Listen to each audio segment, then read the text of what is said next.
Okay, Mayor Anderson, you are live on YouTube. Okay, thank you very much, Jeff. I'm going to call the September 14th meeting of the Lafayette City Council to order. Let the record reflect that all council members are present via Zoom except for Councilmember Bliss, who is excused absent for this meeting. With that, we go to adoption of agenda. Do I have a motion on the agenda? I move we adopt the agenda. Do I have a I second? I second. Excellent. Excellent. Okay, I'll do a quick roll call vote. Councilmember Burks, Aye. Vice Mayor Candell, Aye. Councilmember Geringer. Aye. I'm a yes, so it's 4 with 1 absent. And with that, we go to public comments on items on the closed session only. City Clerk Robbins, do we have any public comments on our closed session item? Okay. So with that, we will move into Well, let's closed ask session. Mayor Anderson, let's ask the members of the public there. If anyone does have a comment, public comment on the closed session item, please use the raise your hand function or *9 on your telephone. And we'll give them a second. And I do not see any raised hands. So back to you, Mayor Anderson. Okay, thank you for helping me with that. So with that, we will move into closed session, and our intention is to be back in public open session at 7 o'clock. So we will move to closed session and then be back at 7 o'clock for our open session meeting. Okay, thank you all very much.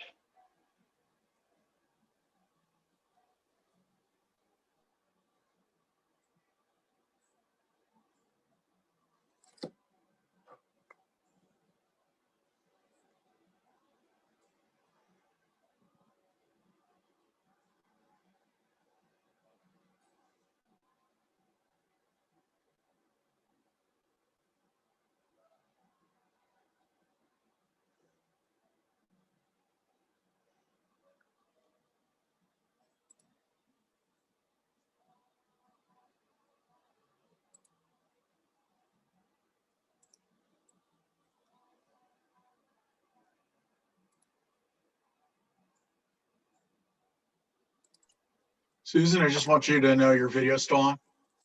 Yes, and I am trying to get my link. I'm Okay. sorry. No, it's Yes. okay. We just want to make sure you're aware of that. Yes. All right.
If you're just joining us, you are tuned in to the Lafayette City Council regular meeting. They are in closed session right now, and we expect them to be out and return to an open session meeting at 7 o'clock. So stay tuned, and I'll keep you apprised of any changes to our start time. But we are expecting them to be back with the open session meeting at 7 o'clock. Thanks.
Okay, if you're just joining us, you have tuned into the Lafayette City Council meeting, and they are in closed session right now. The council's meeting in closed session, but we expect them to be out and beginning the open session on time at 7 p.m. If that changes, I'll let you know. So in the meantime, thanks for joining us, and we'll be back about 7 o'clock.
Okay, it looks like we're going to be starting on time.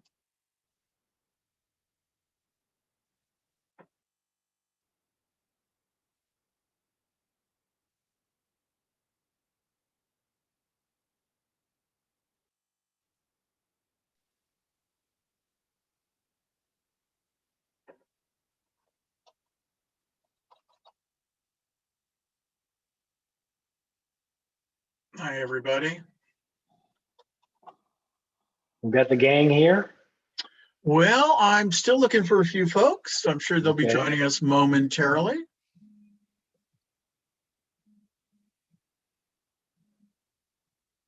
Somebody's calling me, but I don't think that's one of our, here we go. All right, Susan, and then still waiting on Cam. So it's really interesting. Susan always gets right into the meeting, doesn't come through the attack. We got to figure why that is. It's really great. If all of them could be that way, if it would be fantastic. She's muted, so we can talk about her. She won't Yeah. hear I us. know, sorry. I know, But it's only on the really second interesting. time in. Actually, I think this time Teresa did too. The first time in, I had to raise my hand and Yeah. you let me in. And I don't know why the second time it didn't. Yeah, it's so interesting. Yeah. Always a mystery. Okay, we're just waiting on Cam here. Anybody sees him out there? Oh, and Mala too, I think.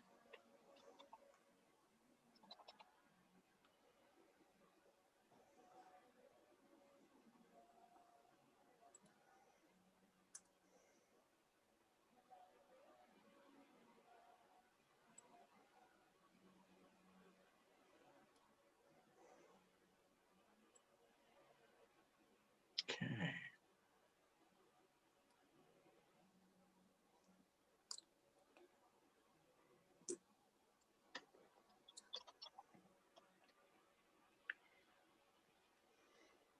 Well, I hope he didn't get lost. There he is. Okay, great.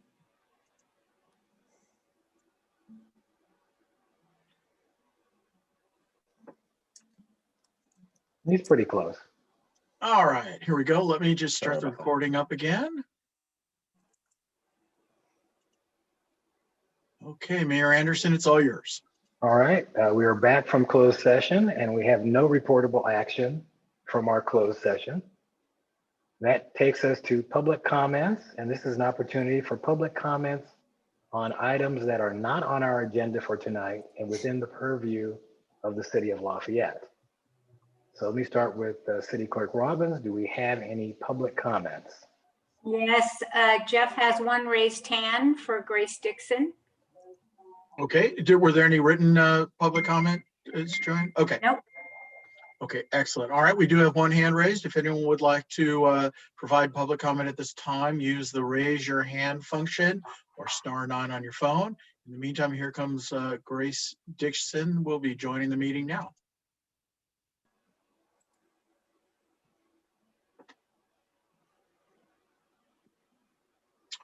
Okay, Grace, you're in the meeting, so go ahead. And you're still muted there. You're still Ms. muted. Dixon, you are muted.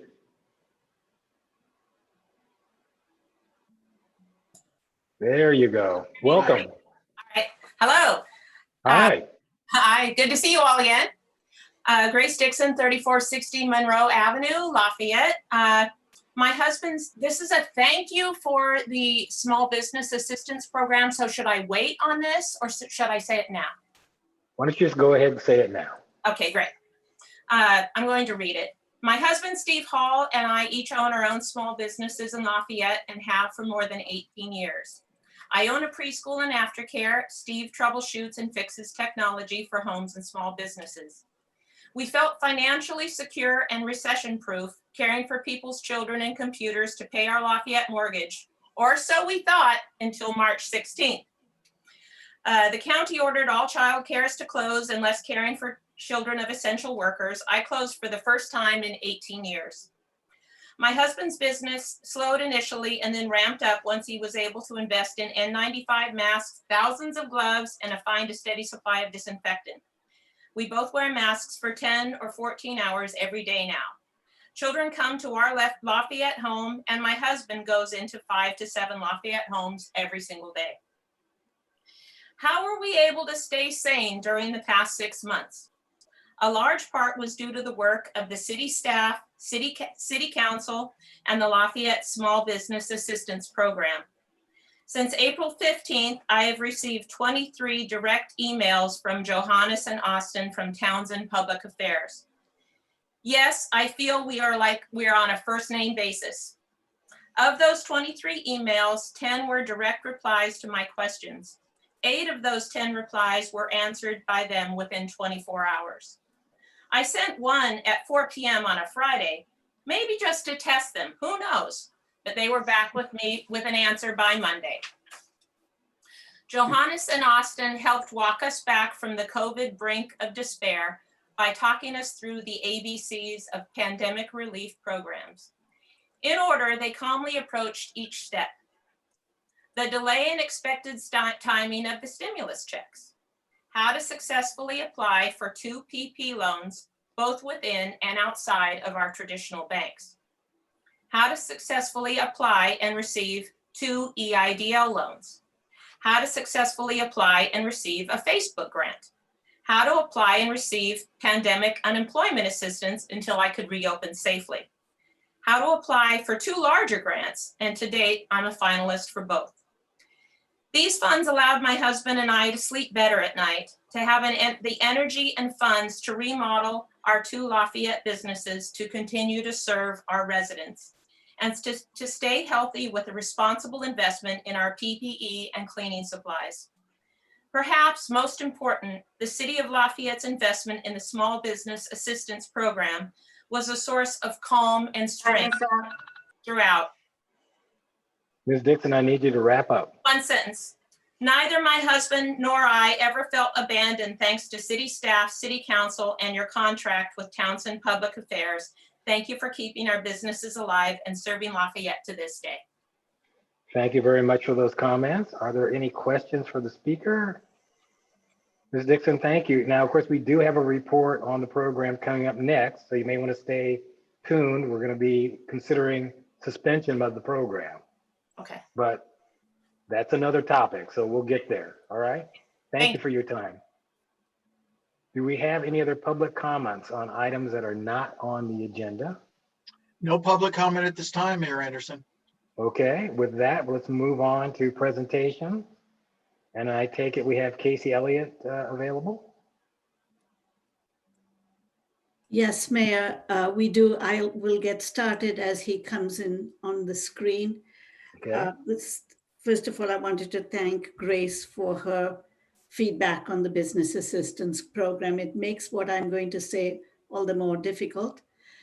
In April, you authorized the start of a business assistance program and hired Townsend Public Affairs to assist our local businesses and nonprofits. We paid Townsend $10,000 a month for those services. To date, the business assistance program has assisted 92 local businesses, which include 10 nonprofits, and we're able to help these businesses secure over $1.5 million in federal funding. We've reached a point where Washington is not quite ready with its next round of stimulus funds. We've been anticipating issue of those funds for over a month now, and nothing has come to pass as yet. The number of calls is slowing down on Townsend's end, and they were gracious enough for a month between mid-August and mid-September to field any calls for free. But given that we are not looking at a fresh influx of funds anytime soon, I'm recommending to you that we suspend the business assistance program. Should we get a new package of stimulus funds that will help Lafayette businesses, we will be back to the City Council to ask that the program be reinstated. And I'd be happy to answer questions, and the Townsend team is here as well. Okay, are there any questions for Mr. Vatsa? All right, Casey, Johannes, you want to talk a little bit? I hope you heard the compliment you received from Ms. Dixon.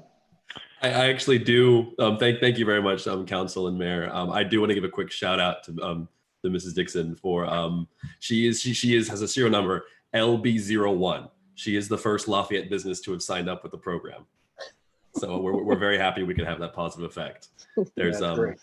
there's a phrase thrown around by firefighters that they're the best part of the worst part of your day. We're happy that we can try and give some relief. That means a lot to our company. That means a lot to our founder, Christopher Townsend. We strengthen communities. So we're happy that we can contribute to that. That's great. Well said.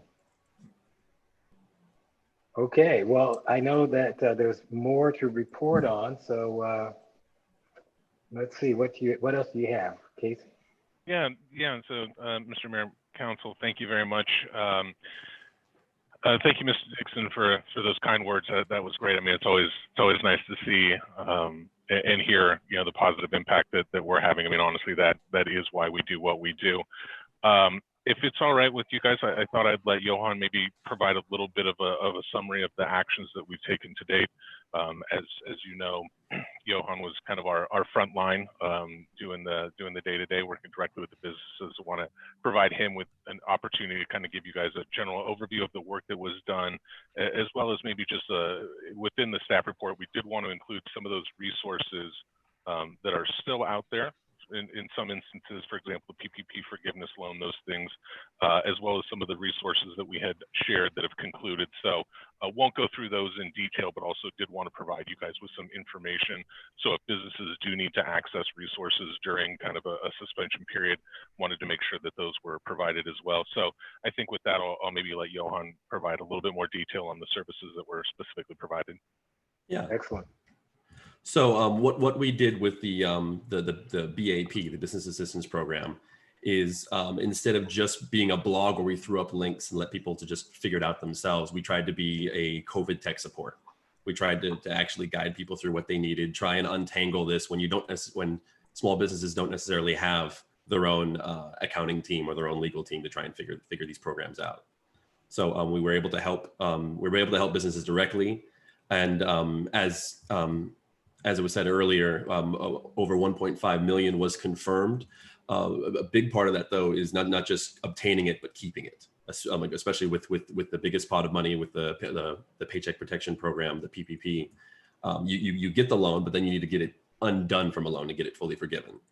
And so a huge part of our guidance with the small businesses was how to get forgiveness, how to adapt when the rules for forgiveness are changing weekly and sometimes daily. And so the PPP is definitely the largest pot that we worked with. Also for certain businesses that could use it, we helped them get access to the SBA, the Economic Injury Disaster Loan. So not forgivable loans, but still getting an influx of cash, still getting that cash velocity that's needed to keep businesses afloat. And then a huge portion of the people that we helped were people that didn't know that could be helped. There were a lot of mom and pop shops, whether it's a sandwich shop or a daycare, where someone just runs their own business, and they assumed, well, I own my own business, I can't get any help. And so a huge part of what we did is, no, this is exactly for you. These programs are exactly supposed to pull people up like yourself.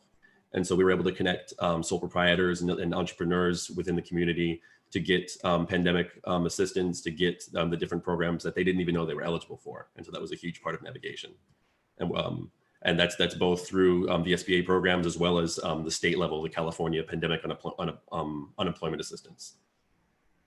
And then a huge part, while you're waiting for the government to agree on anything, a huge part is on the state level and on the private level. There's lots of different grant opportunities out there. And so we did have some success with getting small businesses in touch with private foundations and actually getting them to final rounds that are still ongoing, such as Hello Alice, the Hello Alice Private Foundation that reaches out to entrepreneurs and small businesses, as well as a plethora of others, from Facebook to LISC through Sam's Club. We casted a wide net, tried to keep it efficient for the businesses, not going after $50 or $200, but going after $5,000, giving something that's worth your time to spend an evening writing your own grant. and guiding small businesses through there. As far as future opportunities, there is the Hello Alice Business for All that is still ongoing for the next 10 days. It's open until December 24th, and I do encourage small businesses to apply for that.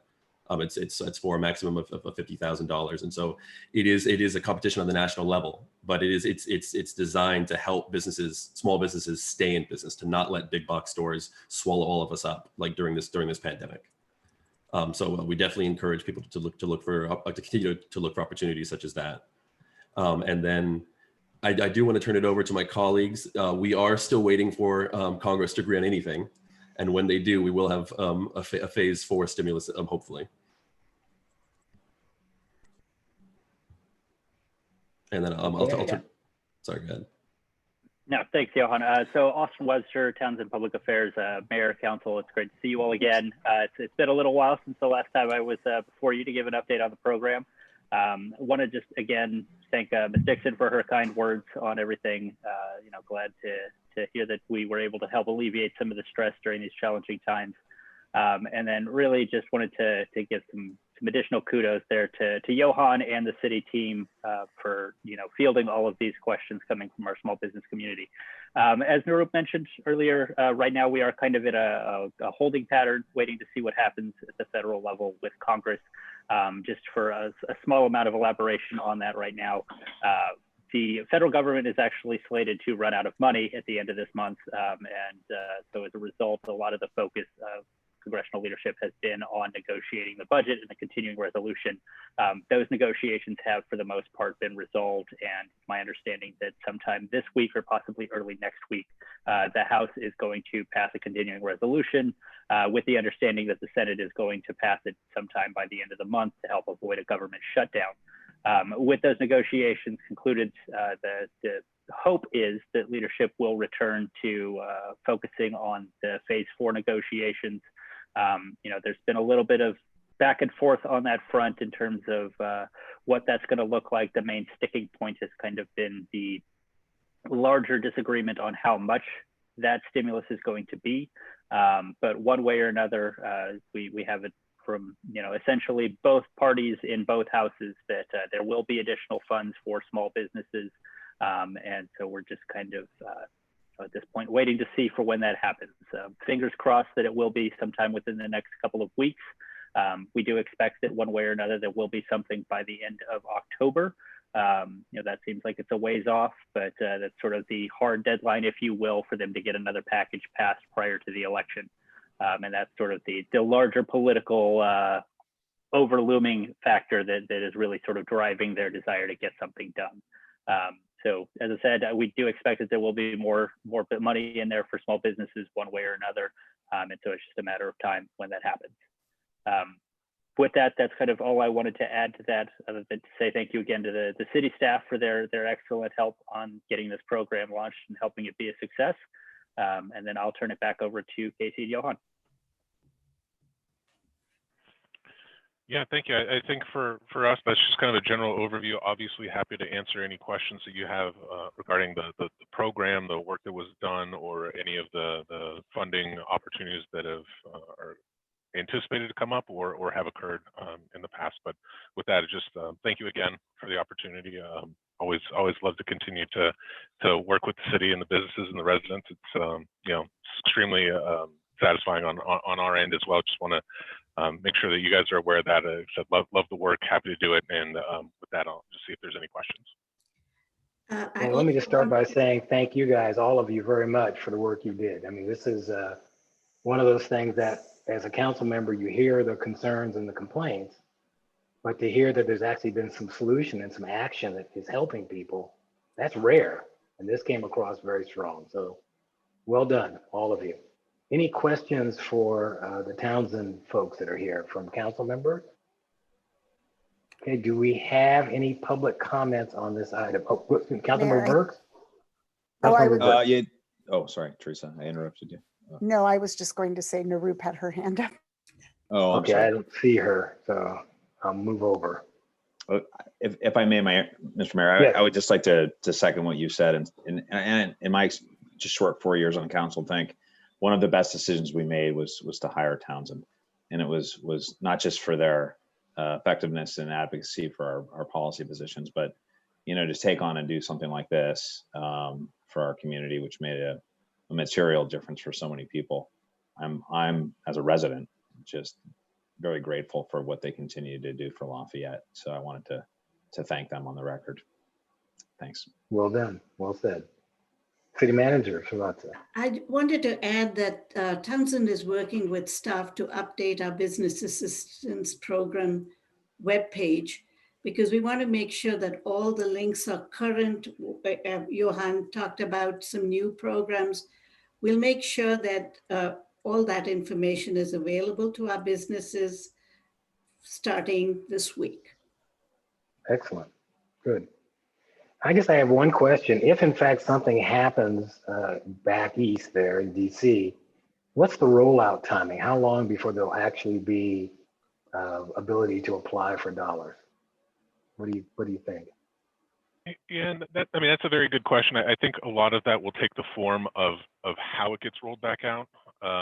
Technically, within the PPP program, when it ended, there was still $130 billion. So in theory, if they just throw out some guidelines as to who could reapply, if they kept the parameters the same, I would think that it could open up relatively quickly, because obviously the program is in place, the money is there. They would just need to authorize the program. Obviously, if they made some more tweaks to the guidelines or qualifications or set up a different program, then that would be a slightly bit longer rollout time. But the framework and structure is there. It's just a matter of what kind of different policy parameters. In some of the conversations that have occurred back east regarding specifically the PPP program, there's been conversations about limiting. I shouldn't say limiting, restricting who could apply compared to the original rollout when, when obviously there were larger corporations that I don't think was Congress's intended target. There would just need to be some clarifications again on some of the tax issues, some of the implications along those things. But in theory, if they stick with the PPP program as the base, you should be able to have a relatively quick rollout, probably just some additional federal guidance for lenders so they know what to look for and who can apply, and then they'd be ready to go. Okay, good to know that. Any other questions for Townsend representatives from council members? Councilmember Geringer. So not a question. Well, it was going to be a question, but Narup answered it. Thank you for putting into the report all the things that are still available.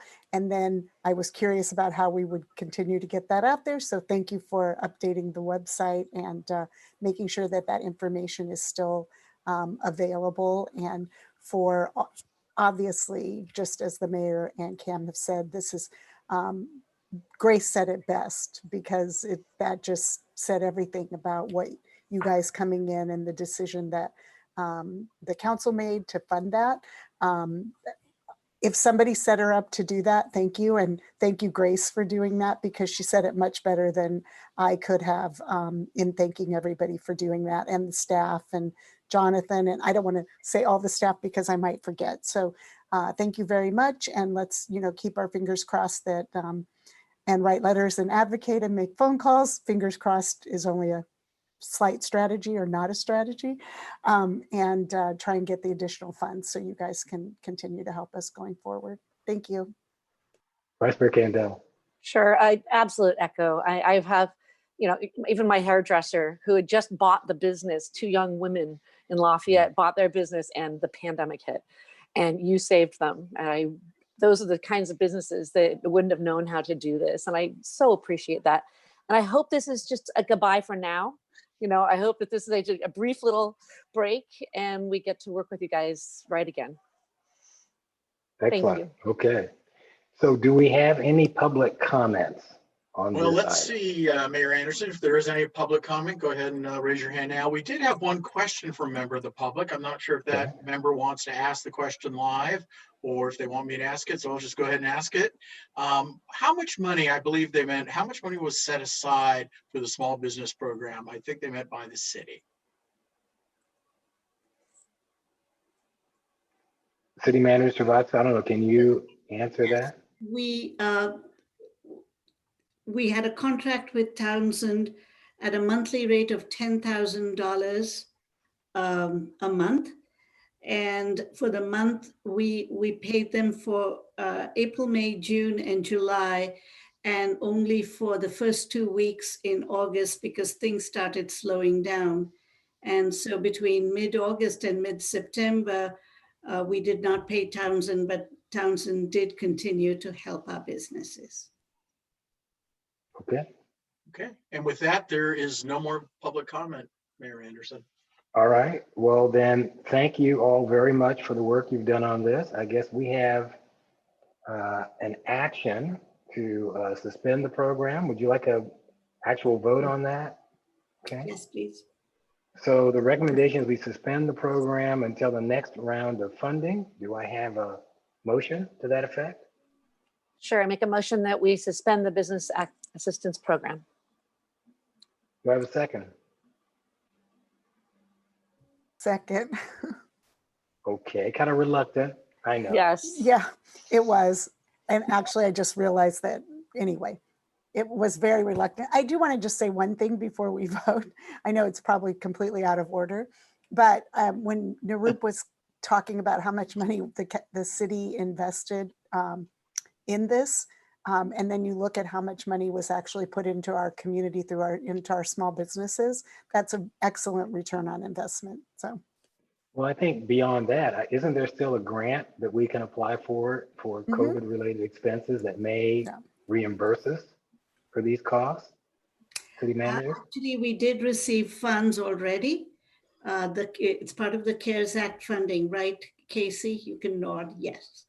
And we are able to charge Townsend's expenses towards that amount, in addition to police overtime and other city expenditures. Excellent. So we were able to work all the grants pretty well to cover each other's costs, and we did good. Wow. Doesn't happen very often. Okay. So no other public comments. We have a motion and a second. We do a quick roll call. Vice Mayor Kandel. Aye. Councilmember Burks. Aye. Councilmember Geringer. Aye. I'm a yes, so it's 4 votes yes and 1 absent. And gentlemen, thank you all very much for your work on that program. We will hopefully get you back handing out the money again soon. Okay. Thank you. With that, we'll move on to our next item, which is, I guess we'll have Councilmember Burks from the Ledge Committee give us an update on the several items for positions from the city. Councilmember Burks. So, Mayor, if I might first apologize to the council and the public for not being able to attend our last legislative subcommittee meeting. So if with your permission, I might ask our city manager to report out on the meeting and what we're recommending tonight on the 4 bills, if that's okay. That would be fine. Okay, thank you. Thanks, Nirup. Councilmember Burks. Last Thursday, Councilmember Bliss met with Casey and me to discuss the 2020 legislative session, and I'm going to let Casey, we need Casey back on the screen. I think he's disappeared. I don't know. I don't see him. He'll be back. Just a moment. To explain the very interesting outcomes of this current year's session. And then we reviewed 4 letters on bills that the city has previously taken positions on. And these 4 letters are on bills that were passed before midnight of the legislative session's last day. And we are up, the positions remain consistent with the positions you took in the past. So we're recommending to you that you authorize the mayor to submit letters to the governor opposing AB 725 and supporting AB 1196, AB 2054, and SB 182. Casey will go into the description of each of these bills, but first he will offer you his very interesting perspective about the 2020 legislative session. Yes, thank you again, Mr. Mayor, council members. You cannot get rid of me that easily, so I am still here. Yeah, briefly, just the end of 2020 legislative session was quite an interesting one, which will of the 20 ends of session that I've been a part of, this one will definitely be memorable for a while. Probably more so because of what didn't happen than what did. Just to set the stage real briefly, session adjourned at midnight on August 31st, Monday.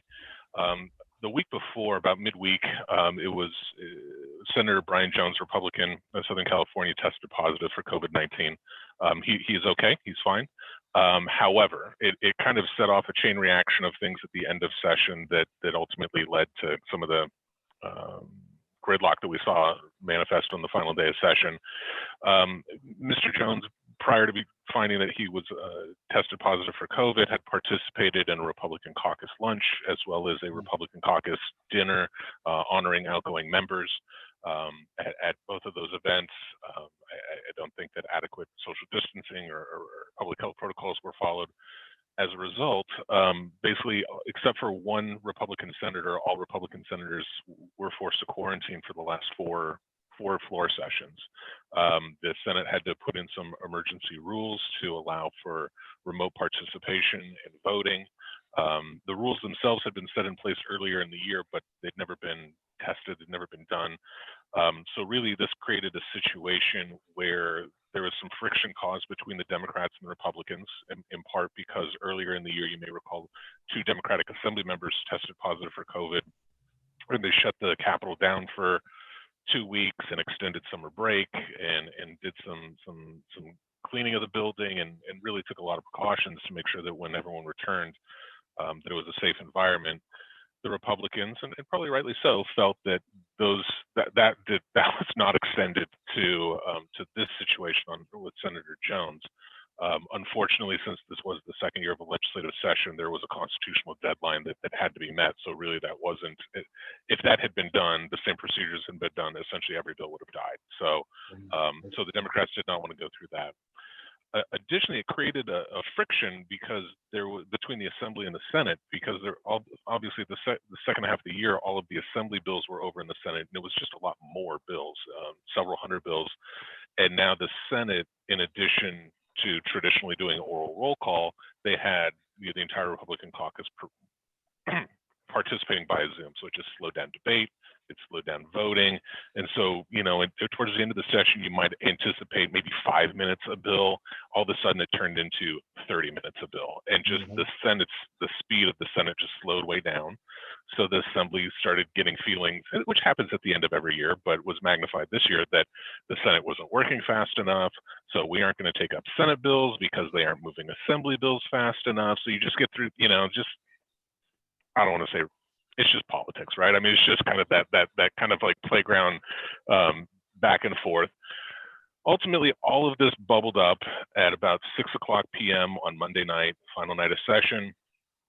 Senate Majority Leader Robert Hertzberg made a motion to limit debate, to limit debate on bills on the Senate floor to 2 members speaking in favor of the bill, 2 members speaking in opposition to the bill, and each of those members would get 2 minutes each.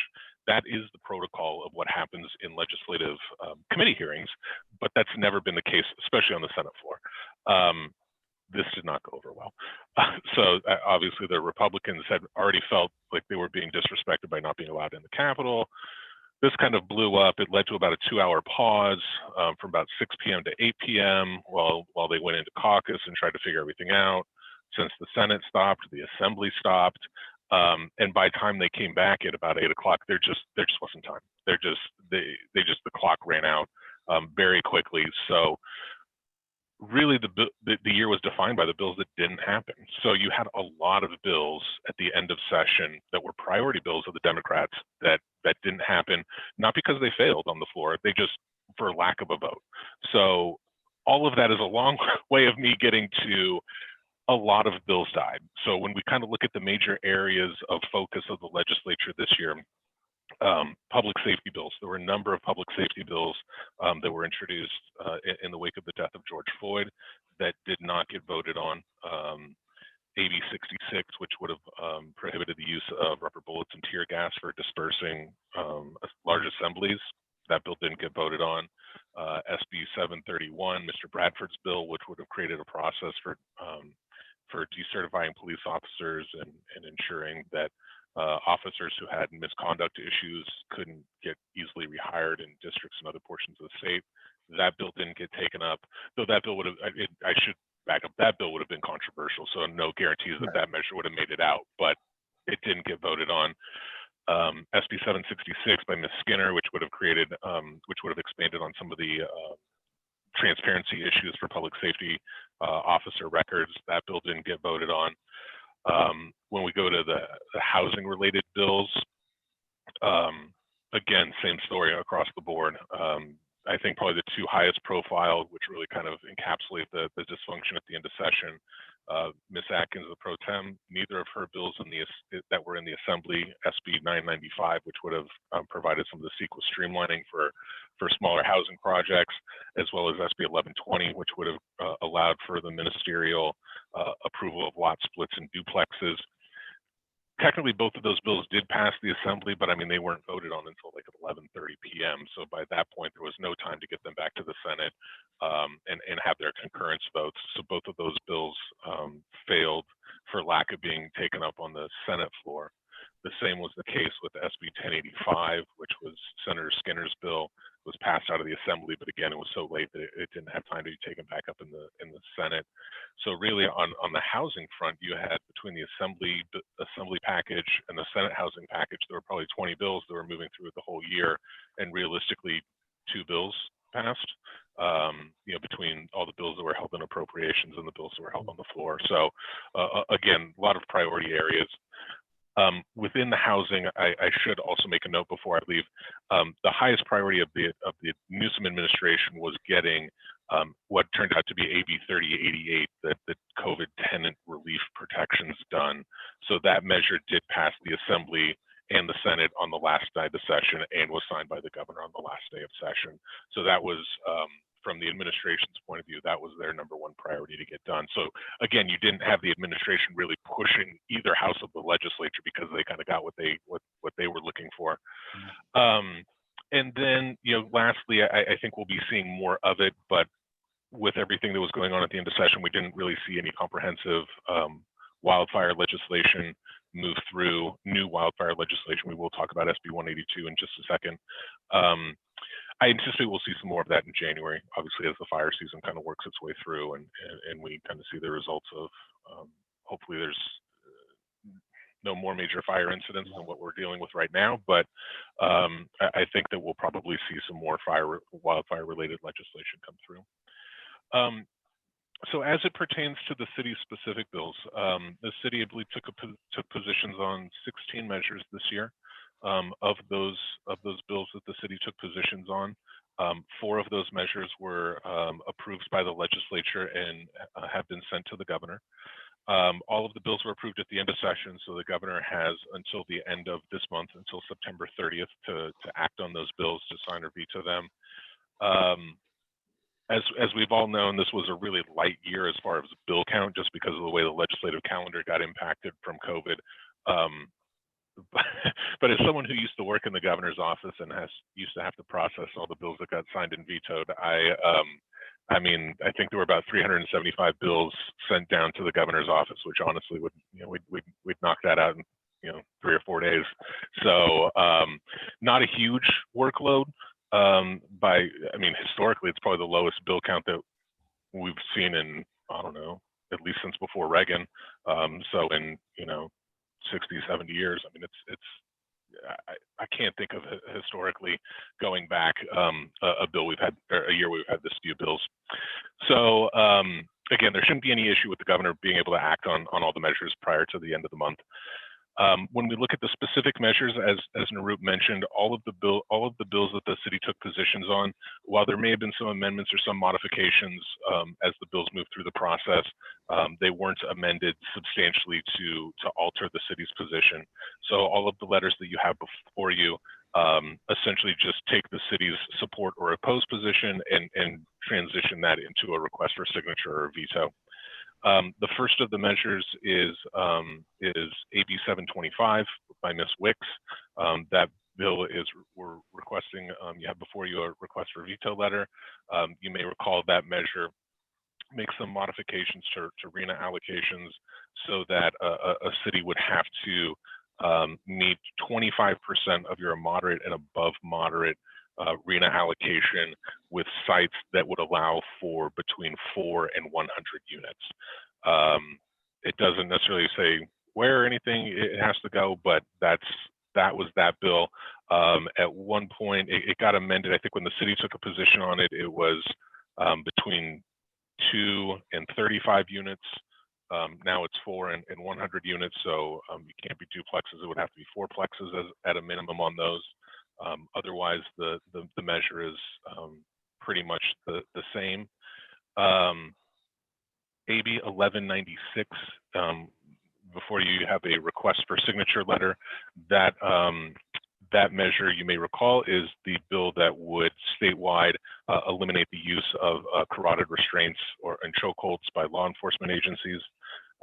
Again, that measure pretty much, it got amended, went a little bit further, then kind of receded back. So the bill in its current form is pretty much exactly what the city took a position on. AB 2054 by Assemblymember Comlager. This is the measure that would create a pilot program that would look to fund projects that expand community participation in emergency response planning. So would need to be set up by Cal OES, but the idea is to hand out, I think it's about a dozen $250,000 grants throughout the state to allow for partnerships that could provide some non law enforcement or otherwise personnel to respond to some calls for emergency. So again, it's a pilot program that would be run through, I believe that was through Cal OES. And then lastly, measure SB 182. You may recall, or you may not, I wouldn't blame you, that we took, the city took a support position on this measure actually in December. It was one of the bills that was a holdover from 2019. It actually passed the Senate and the Assembly in 2019. The city took a position, like I said before, the legislature returned in January. The bill was kind of resurrected in the final week of session or so and has moved out.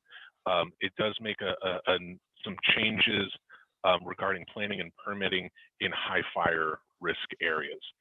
Namely, I think one of the provisions that we discussed a lot back in January was it does require any building, it would limit building in high fire severity zones unless certain safety precautions are taken, so or met building standards. So again, this is all about reducing development in areas that we know are prone to wildfire. So those are the 4 measures. Again, all of the bills are consistent with the positions that were adopted by council. And with that, I am happy to answer any questions about the end of session in general or about any of these bills in specific. Okay, great. Thank you, Casey. Are there any questions on this item? Yes, Councilmember Burks.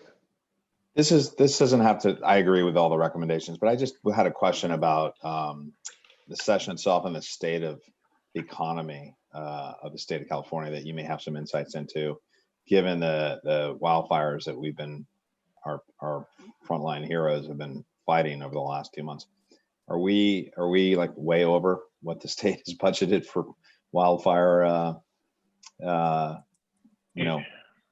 engagement? Yeah. Are we hurting? I haven't heard any specific. Yeah, a couple of things just as it's related to budget. So the budget passed at the end of June.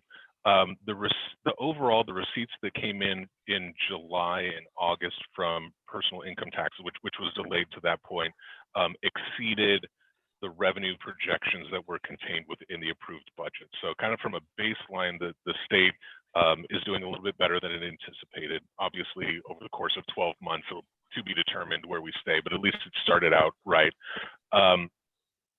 Within the budget, there was a lot of resources that were put in in anticipation of wildfire season, more so than normal. So I haven't heard if we're dipping into emergency reserves or things along those lines yet.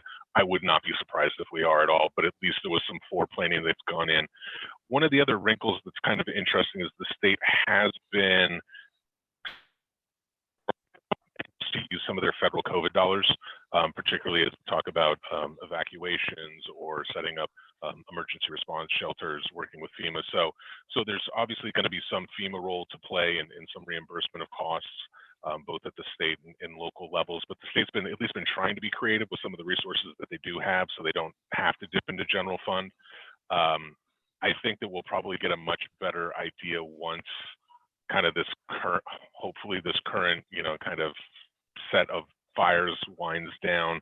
I think hopefully the state will have a chance to kind of take stock and figure out where they are, because obviously right now it's just response mode, kind of worry about the budgets later. So, but it wouldn't surprise me if we're over. But the nice thing is, at least to date, if we are, there's some additional resources that have come into the state, both from the federal and just on the revenue side that might help ease that impact a little bit. Thank you. Thanks very much, Gracie. Okay, any other questions? Councilmember Geringer. So, Casey, so actually, I also support the recommendations on the letters. I did have a question in SB 182. It references grants for small communities in severe high fire areas around defensible space and vegetation management. And actually under our council comments, I have some questions or asks, if you will, for future meetings. But I was just curious about how those grants, and we may not know yet, but how those grants are going to be, we can apply for them. And since Townsend's so good at this, getting grants, this or kind of any other grants that might be coming out of that. I know a lot of the bills didn't make it through with more funding for preparation and those kinds of things. So is this something that we might be able to look at? Yeah, my recollection, and I'll have to go back and revisit some of the more detailed provisions. My recollection was that they had some funding in there for planning and those types of things for wildfire planning. I want to say most of this bill goes through OPR, but it may be a CAL FIRE grant. But yeah, I can definitely look into the specifics of how those provisions move through the end. But yeah, I mean that's definitely one of the things that's been recognized through this bill, and obviously more broadly at the state is oftentimes a lot of the communities that are impacted by these wildfires are the smaller communities that may not necessarily have the internal resources to be competitive on some of these larger, state or national or private grants. So wanting to make a funding stream available, at least for some of the planning activities, so that, obviously in the event, hopefully these wildfires don't continue to happen, but if they do, at least there's been some planning and some preparation that's been going on, and obviously as was mentioned by Councilmember Burks, I mean if the state can provide a little bit of seed money to help for some planning on this, then that's going to save the state a ton of money in the long run. So I can definitely look into those provisions for you though. Thank you. Okay, other questions, Vice Mayor Kendall? All right. No. Do we have any public comments on this item? There are no public, one hand just popped up. So I'll remind folks if they do want to make a public comment, the time to do so is now. So use the raise your hand function. And we have Jeremy Levine who's going to be joining the meeting right now.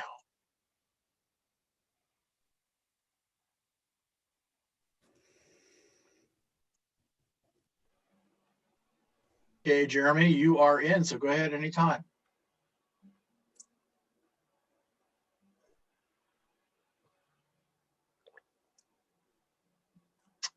Hello, Jeremy.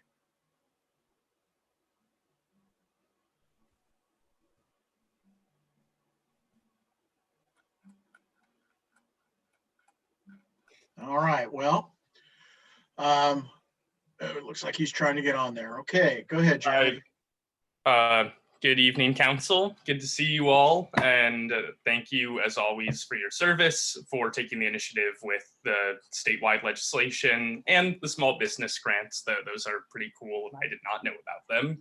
I'm here to talk very briefly about AB 725, which seems to me to be a good bill. And I don't really expect to sway the council, but I would hope that you'll at least consider that the loss of local control that AB 725 comes with will affect Lafayette, essentially not at all. We have built most of our arena allocation in places where the zoning is for between 4 and 100 units. So the opposition to the bill is for principled reasons rather than reasons that actually affect us, it seems to me. And those principles don't really make sense because AB 725 is essentially just trying to promote density in moderate and above moderate income housing, which seems to me to be something that everyone can get behind. A little bit of density from 4 to 100 units gives towns a lot of opportunity to build from low density housing. 4 units on a lot is low density, even if you're just looking at Lafayette's own municipal code. No state definitions at all, just Lafayette's municipal code. And maybe more if they want.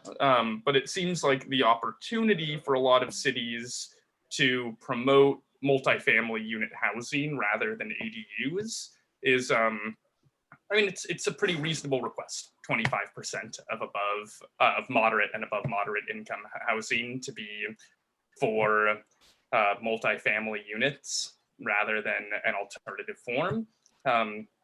So that's my 2 cents. I think that it's a good bill, and I hope that the council will maybe change its stance given the opportunity right now. Thank you for your time, and you'll hear from me later tonight. Any questions for the speaker? All right, Mr. Levine, thank you very much for your comments. Do we have any other public comments on this item? No other public comments at this time, Mayor Anderson. Okay, we'll bring it back to the council, and if there is an interest in a motion, I'd be happy to entertain it for further discussion. I would move the staff's recommendation. Councilmember Burks moves. Vice Mayor second. Kendall I second. Thank you. seconds. Excellent. Okay, I'll do a roll call vote. Councilmember Burks. Aye. Councilmember Geringer. Aye. Vice Mayor Kendall. Aye. And I'm a yes. It's 4 yeses to have the mayor sign the letters as presented in the report and 1 absent. Casey, once again, thank you for your work on this. We really appreciate your time. Thank you, everyone. I appreciate it. Okay. With that, we Actually, move Mayor- to, yes, Councilmember Geringer, yes? Sorry. So that That's okay. Casey, so that we have an item on the recommendations as we go into item number, I should know it by heart, 13B, I think A or B, on the report out of the task force on inclusion and equity. And it has to do with the bill by McCarty. Or it's not a bill yet, but it was a proposal, a legislative proposal. And I was just wondering if Casey could just give a quick update so that he doesn't have to wait until the end unless it's the will of the council that we would like him to come back, because I'm just curious about the status of that before we Well, do the I think if Casey can give us a quick update and we can remember what it is by the time we take this up, I think that would be just fine. I started to say that, but assumed we could, so. Okay. Yeah, sure thing. Yeah, so at the beginning of August, I want to say it was the first week of August or so, Mr. McCarty and several other assembly members, I think Assemblymember Chu, Ms. Burke, and Ms. Weber, along with Senator Wiener, indicated that they would like to introduce legislation. They wanted to do it this year regarding restrictive covenants. Ultimately, that bill did not get gutted and amended at the end of session for some of the reasons that I spoke about earlier, so won't rehash those.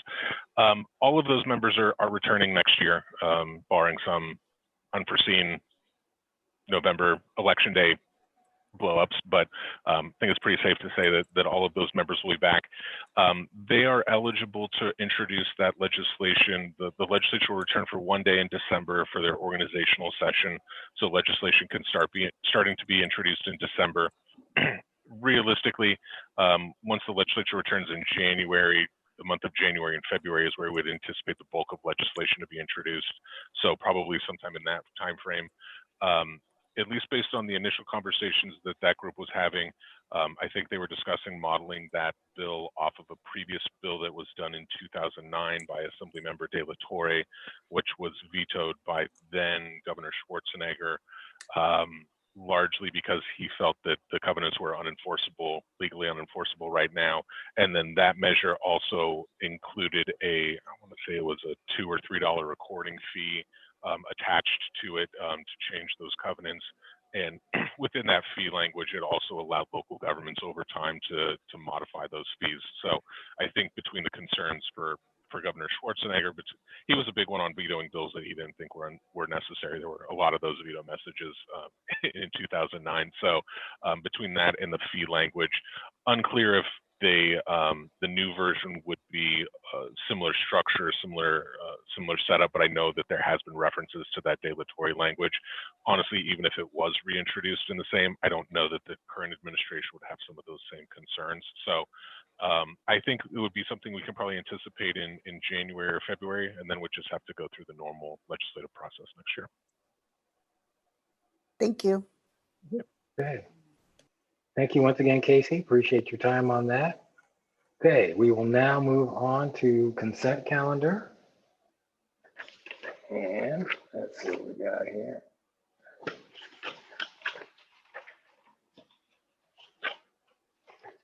So I know that we had a request for item 8B to be removed. So we'll pull 8B. That was from the public. Any other items council members would like to remove from the consent calendar? Yep. Okay, do we have any requests from the public for items to be removed from the consent calendar?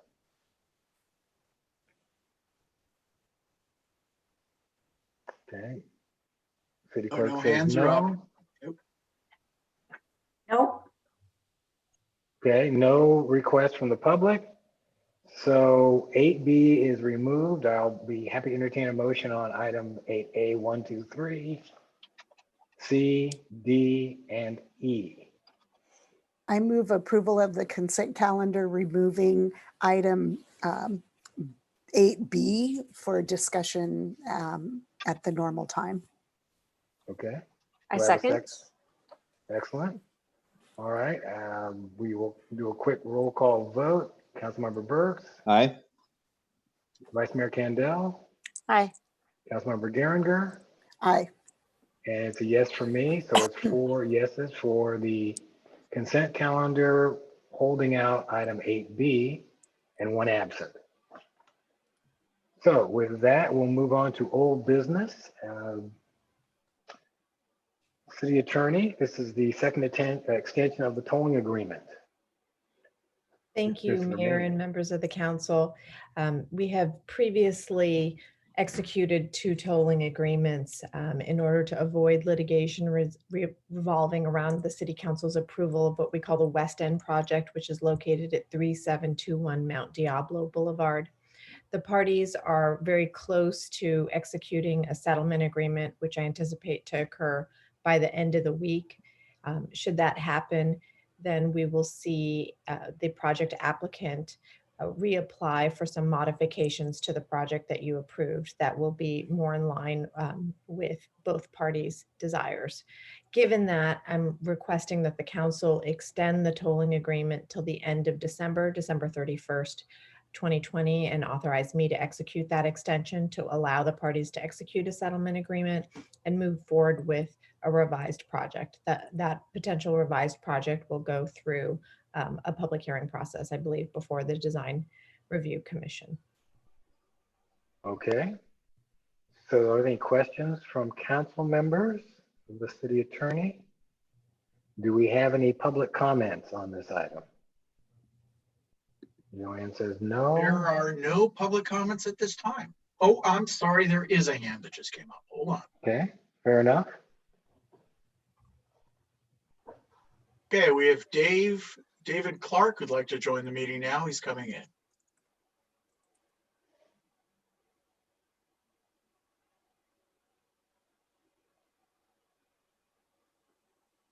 Okay, David, you are in the meeting, so go ahead. Hi, I've got a quick question. How does that mesh? How does that decision mesh with the with the item on the agenda, first item tonight? I thought that was the same property in closed session. Is that not Okay, right? that's the question. Yes. Mala, can you address that? Sure, it is the same item from closed session. We did receive a threat of litigation based off of a notice of intent to file a lawsuit from Ms. Naziri. And in order to try to resolve this and avoid litigation, the parties have been discussing a settlement agreement to revise the project. So it is one and the same. Okay, Mr. Clark, I guess that answered your question. Okay. It did. Thank you. Okay, thank you. Do we have any other public comments? No public comment at this time. All right, I'll bring it back to council for consideration. Do I have a motion on this item? I have a motion to authorize the city attorney to extend the tolling agreement until the end of December. Okay, do I have a second? Second. All right, any further discussion? I'll call the question. Councilmember Burks? Aye. Councilmember Geringer? Aye. Vice Mayor Candela? Aye. And I'm a yes, so it's 4 yes for the extension to December 31st, 2020, and 1 absent. So thank you, Mala, for your time on that. With that, we go to staff reports, and this is item 10A on the RENA ABAG housing methodology.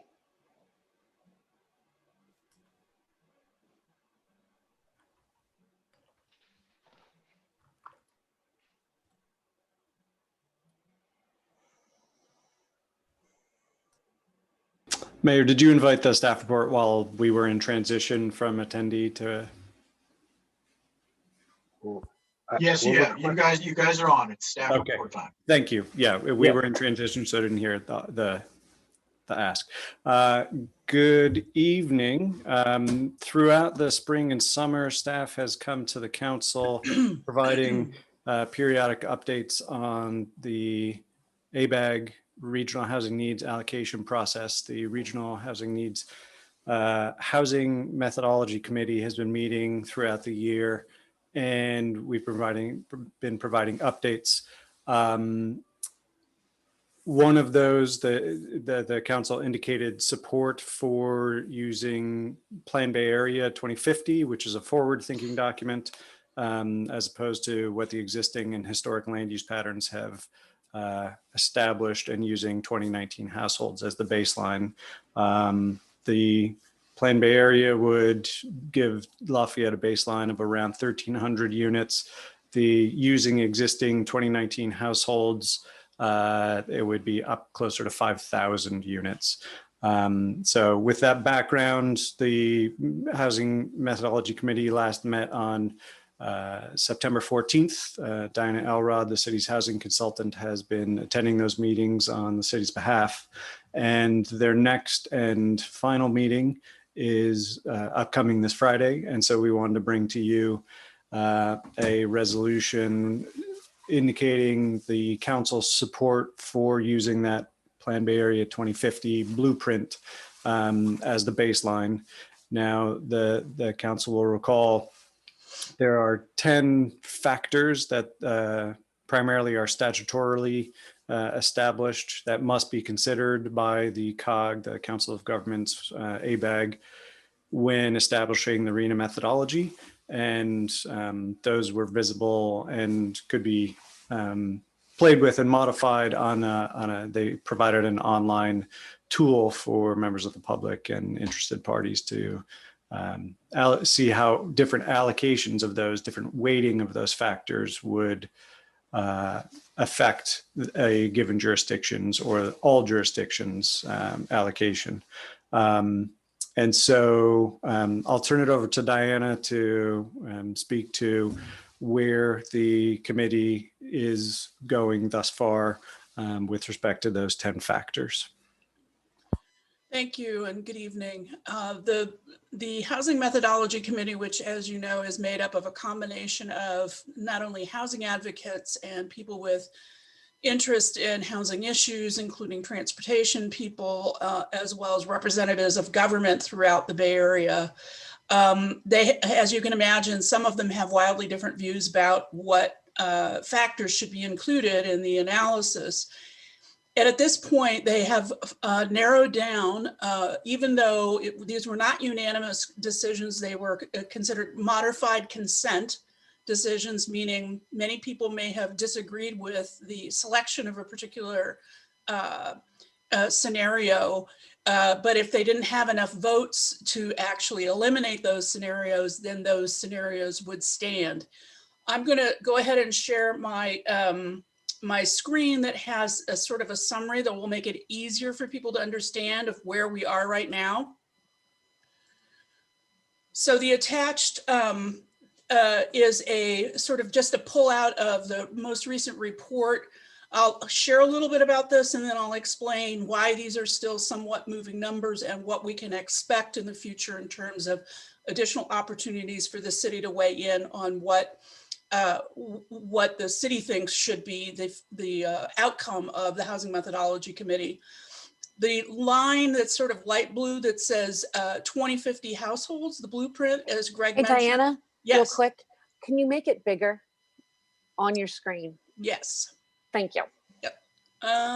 Zoom to, one moment. How's that? I'll put it in display mode. Yeah, that helps. Sure. Thank you. I have a really weird version of PDF Maker, and unfortunately, I'm not able to show it in display mode with this version. Sure. I'll be able to go through it though. You can see down here at the bottom, 1310 was the households that, as described in the blueprint, the 2050 households. This is household growth in general. The committee looked at a number of options, including job emphasis, et cetera. They have landed on, again, not by unanimously, but by the majority of the people on the committee, they've landed on option 6A, which is modified high opportunity areas, and option 5A, which they're basically the same option, except for this one says we're going to weight higher opportunity areas 50%, and we're going to weight existing jobs at 50%. The top one actually goes to 70% of high opportunity areas. So at this time, these are the figures that would ultimately be the total RHNA allocation for the city.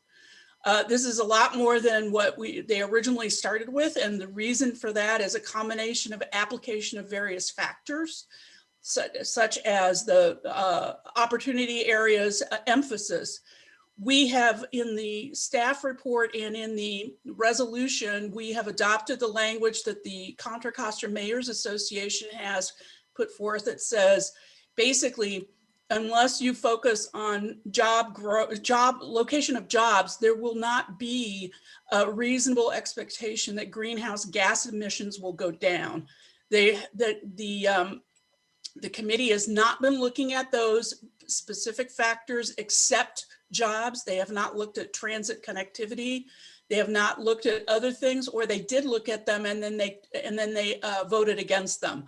Again, were not uniform votes. They were basically modified consensus. So enough people gave the green light that these were the options that were going to move forward. Hey, Diana. Yes. Sorry to interrupt you. This is Cam. Was any of that discussion, all of those topics you just mentioned, did the pandemic come up? Did COVID-19 come up? It has come up every single meeting, and it has come up every single meeting. They're talking about it. There are people specifically on the government side who are saying this doesn't take into account, whether or not these projections are really going to be valid, simply because of the pandemic and the resulting economic destruction of a lot of communities. So okay, Thank you. that this is where it is. So the housing methodology committee will on Friday, they are way behind, but they must make their decision on Friday of what the overall methodology is. And they've narrowed it down to 5A and 6A. Now, it should be mentioned that at the last meeting that I attended, which was 4 hours long, there was starting to be cracks in between jurisdictions, for example, in more rural areas, including Solano County, Napa County representatives, et cetera, saying you can't put this many units in these places. We do not have the infrastructure for it. At the same time, there are housing advocates saying, well, there are obviously these historically exclusionary cities. They didn't name any of them, but they need to be providing more affordable housing than they are. So we're starting to see some contention between various members, and I have zero confidence that the ultimate decision is actually going to be made on Friday. They must come up with some kind of a decision. Once that decision is made, that decision will then go to the ABAG Executive Committee, at which my recommendation will be to very strenuously explain to the Executive Committee why these two numbers don't work for the city of Lafayette and how they do not take into consideration enough about the issues related to transit, vehicle miles traveled, et cetera, or the location of jobs. My understanding is actually there's a lot of contention with the executive board as well, that they do not necessarily have to accept this methodology. They may come up with their own methodology or take something and modify it. We just don't know yet. But obviously this is still quite in flux. The resolution that is before you really, again, says we agree with the housing, the 2050 households from the blueprint as the baseline, but we don't agree with anything other than issues relating to jobs and job location, because Lafayette is not a job-rich community, and that many of the other scenarios, which I don't have here, but really show that jobs and housing units would be pushed very much into the South Bay, as well as the peninsula, where the jobs actually are located and will continue to be located. So that's pretty much my summary. I'd be happy to answer any questions. And Greg, you can fill me in if I've left anything off. No, thank you for that. I'll just note that when the committee voted early on and had established the draft factors, access to high opportunity areas was the highest vote getter. There was a dot voting exercise, and that was the top vote getter. But up there as well were access to jobs, job accessibility, and natural hazards, future jobs, jobs housing fit, all ranked high. And so those don't appear to be have made it through the sifting process. Simply accessibility by automobile and access to high resource areas. Okay, so just a quick question for me. Does it make any sense for us to refer to options 6A and 5A in the letter as specific options that we feel are not a good idea, and not just say that we're supporting the Plan Bay Area 2050 option? Well, I would defer to the city manager on that. She was the one that's been involved with some of the other jurisdictions and can let us know whether or not, if we modified our resolution, whether or not that would be okay, or basically this is the unified resolution that's being put forward by the mayors. Mayor, I think we can. The resolution was a template. We can customize it to make it our own, as long as we generally support the concept promoted by Mayor's Conference, which is to locate jobs, housing near jobs. Additionally, we can submit a cover letter explaining our personal reasons for opposing options 5A and 6A. Well, I think that would be good, because my sense was that Plan Bay Area 2050 was the option that was being pushed, but this was 2 weeks ago. And now there were some new items coming up. It looks like this is 5A and 6A that are becoming the darlings of the committee. So I think it would be good for us to indicate that we are not supportive of those particular options if they're really the ones that are getting the most attention now, and state our reason why, so that, you know, we're still going to do the standard statement of everybody else in Contra Costa County, but if we have new information that makes it more relevant, I think if we can state 5A and 6A just aren't going to work for us. And let me understand the chart. It looks like we would get a higher allocation than either El Cerrito or Oakley. Correct. And the population of Oakley is over 60,000 people. And the population of El Cerrito, I can't even imagine what it is. It's got to be bigger than that. So it really doesn't make any sense to me, the way they're going. We can definitely do that and describe, and if we did a letter, kind of a cover letter for it, we could go into more description or narrative about why we think these options do, and why specifically higher opportunities loading units there does not mean those units are actually going to get built, because the higher opportunity areas are also the most expensive to build areas. Right. We've said that before. Yeah. And so we can reiterate that point as well. Okay. All right. Other questions from council members? I do. Oh, Vice sorry. Mayor Kendall. Yeah. So I had a couple of big questions. I remember at that mayor's meeting, I thought that they had also encouraged a 3 to 6 month pause in any actions to help decide, and I don't see that in the template. I just remember it being discussed at the mayor's meeting. Do you guys remember that?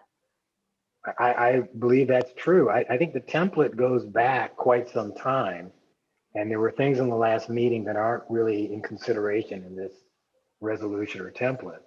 Right. So I definitely, yeah, I would like to include that in our cover letter or whatever.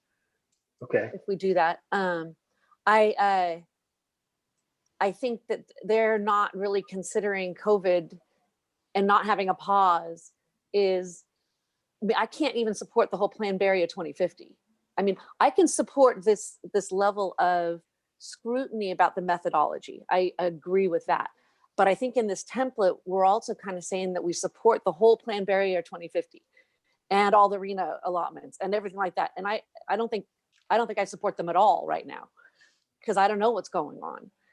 In addition, did you guys, I sent you, you two, the Freddie Mac, which was pre-COVID, the Freddie Mac assessment of the housing needs in California was a total, this is back in February, was a total of 820,000, not 3.5 million, which is what our numbers are based on, 3.5 million shortage. Even Freddie Mac said it was only 820,000. It's only 3.3 million housing unit supply shortage in the entire US. ABAG should be pushing back, like SCAG and like other areas in California. They're pushing back on the total number of units in California and how that was done, and the whole methodology from HCD. And so I'm having a really hard time supporting like pretty much any of this template, other than I support not putting all of the units in just high resource areas far from jobs. So I'm having a hard time with most of this. Okay. So we can talk about alternatives later, but I've got your comments. Okay. Other comments by council members or questions? Councilmember Burks? Yeah, thanks. And thank you, Vice Mayor Kendall. You definitely, I agree with you 100%. Actually, a little bit further than 100%. I don't agree with a methodology, the methodology associated with Plan Bay Area 2050 when what's going on is going on. And I'm not talking about the wildfires, I'm talking about, the virus. It's, to me, it's for this body of government or pseudo government or representatives, whatever they want to call them, to actually make a decision at this point, and even if it's a state law, and I think, Diana, you mentioned they have to make some kind of decision on Friday. Why can't they make a decision to just pause and postpone, what's the government going to do to them?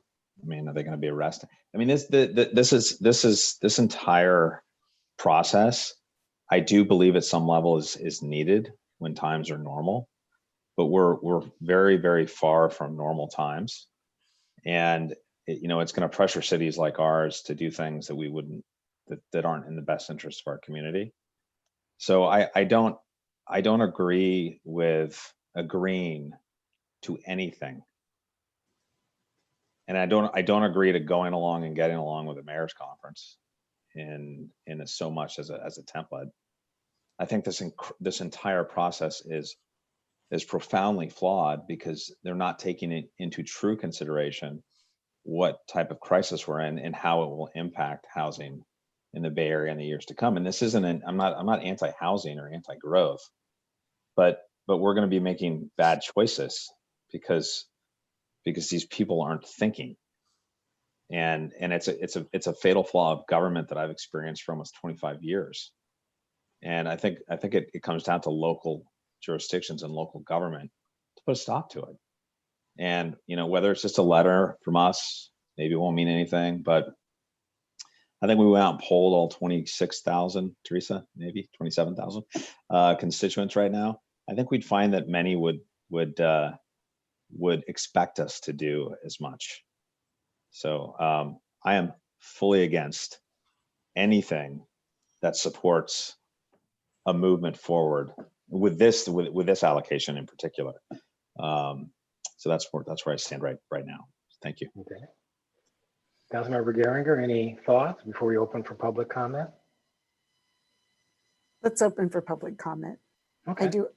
I will probably, I mean, I know I will have some questions after, but I'd like to hear public comment. Okay.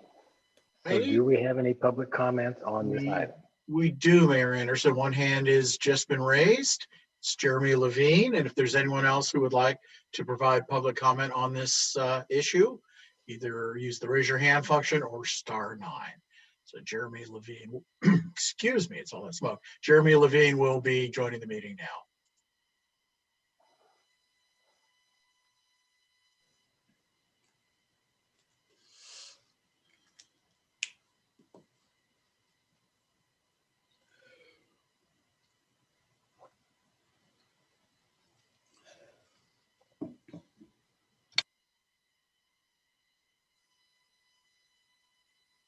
Okay, go ahead, Jeremy. You are on.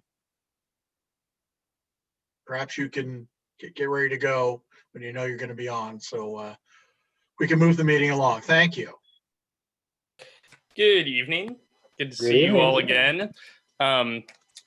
So I happen to agree that I think the council is taking an intelligent approach by and large with how they're looking at, well, the number 1,700 units by 2050 is pretty big, especially given that we have like 700, I'm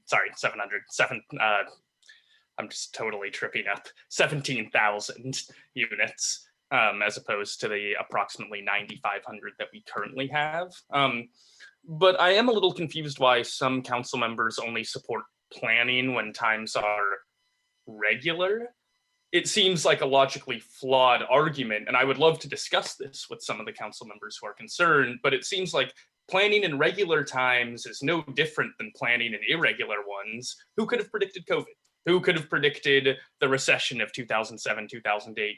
Things happen all the time that we can't predict from regular moments, and trying to plan or derailing the planning process simply because we're in a more volatile period doesn't seem logically consistent based on just the value of planning for the long run. You have to work with what you have, and just because there's volatility doesn't mean you have that much less perspective on the long-term trends, because long-term trends change on a dime even in regular times. Now, I do think it's worth considering, while going from 9,500 units to 1,700 units in 30 years seems pretty ridiculous. Lafayette went from very close to 0 units to like 8,000 or 8,500 between 1960 and 1970. That was the period where our town grew the most. And yeah, there were totally infrastructure challenges. Obviously, there was serious difficulty dealing with that kind of population increase. It was also 10 years, not 30. And I think it's another logical fallacy to think that just because now we've developed the amount we have, suddenly there are strict limitations on how much further we can go. I don't think that 17,000 is necessarily the number that we want to achieve, but the knee-jerk reaction against it just seems premature. We haven't really researched what capacity our town could have. And given past growth in regular times, it's all a function of demand and supply. Like Plan Bay Area 2050 has these mandates, but claims that California's population is going to stop growing seem a little premature, is all. And I think that we should push back against strict mandates, absolutely.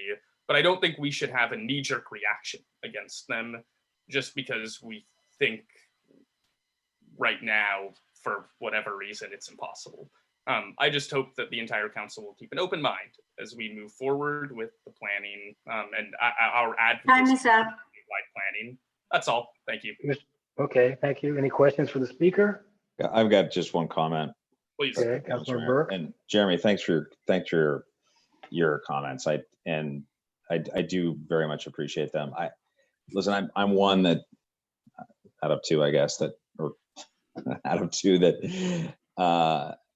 I'm certainly not trying to derail this process. I think if you go back and listen to what I said, pardon me, I didn't. That was strong for you. No, that's fine. That's fine. What I want to say is, I'm for the process. Actually, we need to do something. We need to do it smartly.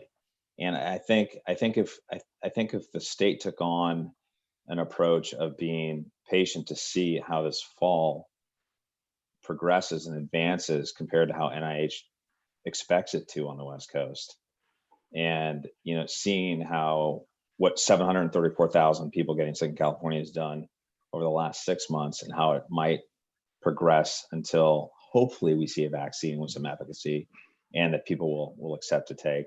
I think if we just wait, we will have a better answer. It may be the same number, but it might be a higher number. It might be a lower number. I just think we need to make smart decisions. And if that means waiting, and it's not waiting for years, really, it's waiting for, much less than that. I think that's smart government. So I just wanted to be, your comments just kind of mulled on my mind to try to clarify what I said, because I wasn't, I didn't put my thoughts together completely as I was saying them. But I did want to just go on the record by saying that I just don't. This is an unprecedented crisis. The economic recession in 2008 was as well, but it didn't kill what's expected to kill 500,000 Americans in less than a year. So I just and you look at the economy in the Bay Area, and everybody knows this, and especially in some different sectors, they're allowing folks to work virtually. So we may see some people leave. We may see some people move out of the city and wanting to move into Lafayette. We just don't know yet. And just like we don't know a lot about the virus. And I guess I'll end with this. I'm just seeking for a more rational approach, which does take a little bit more time. But I don't believe in a government approach of rushing things. And I've seen it mostly on the federal level when I was in federal government, that ended up hurting people and economies and jobs. And that's all I'd advocate for in any type of correspondence back to the methodology committee or to the governor or whoever we're saying. So I appreciate you kind of making me think a little bit more deeply about it. Thank you for the clarification. I think that in uncertain times, like I said at the very beginning, we should absolutely wait and be cautious. I was mostly just thinking through the logic of the statements, and I really appreciate your clarification. It's much more clear what you were advocating for. Okay. Do we have other questions for the speaker? All right, Mr. Levine, thank you very much for your comments. Do we have any other public comments on this item? Yes, we do, Mayor Anderson. David Clark will be joining the meeting now.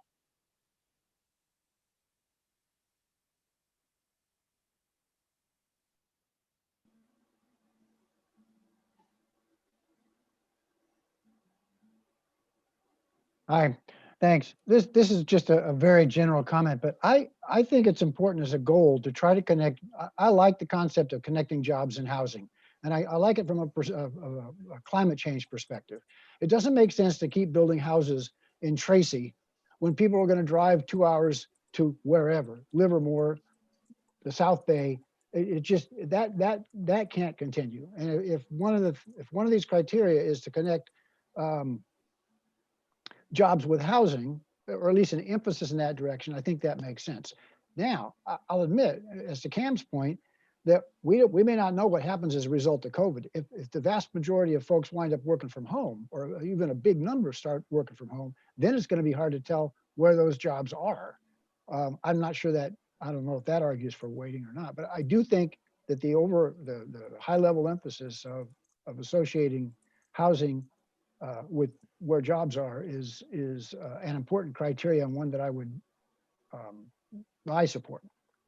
Thanks. Okay, Mr. Clark, thank you. Any questions for the speaker? Okay, any more public comments on this item? No, Mayor Anderson, no public comment. Okay, then I'm going to bring it back to the council.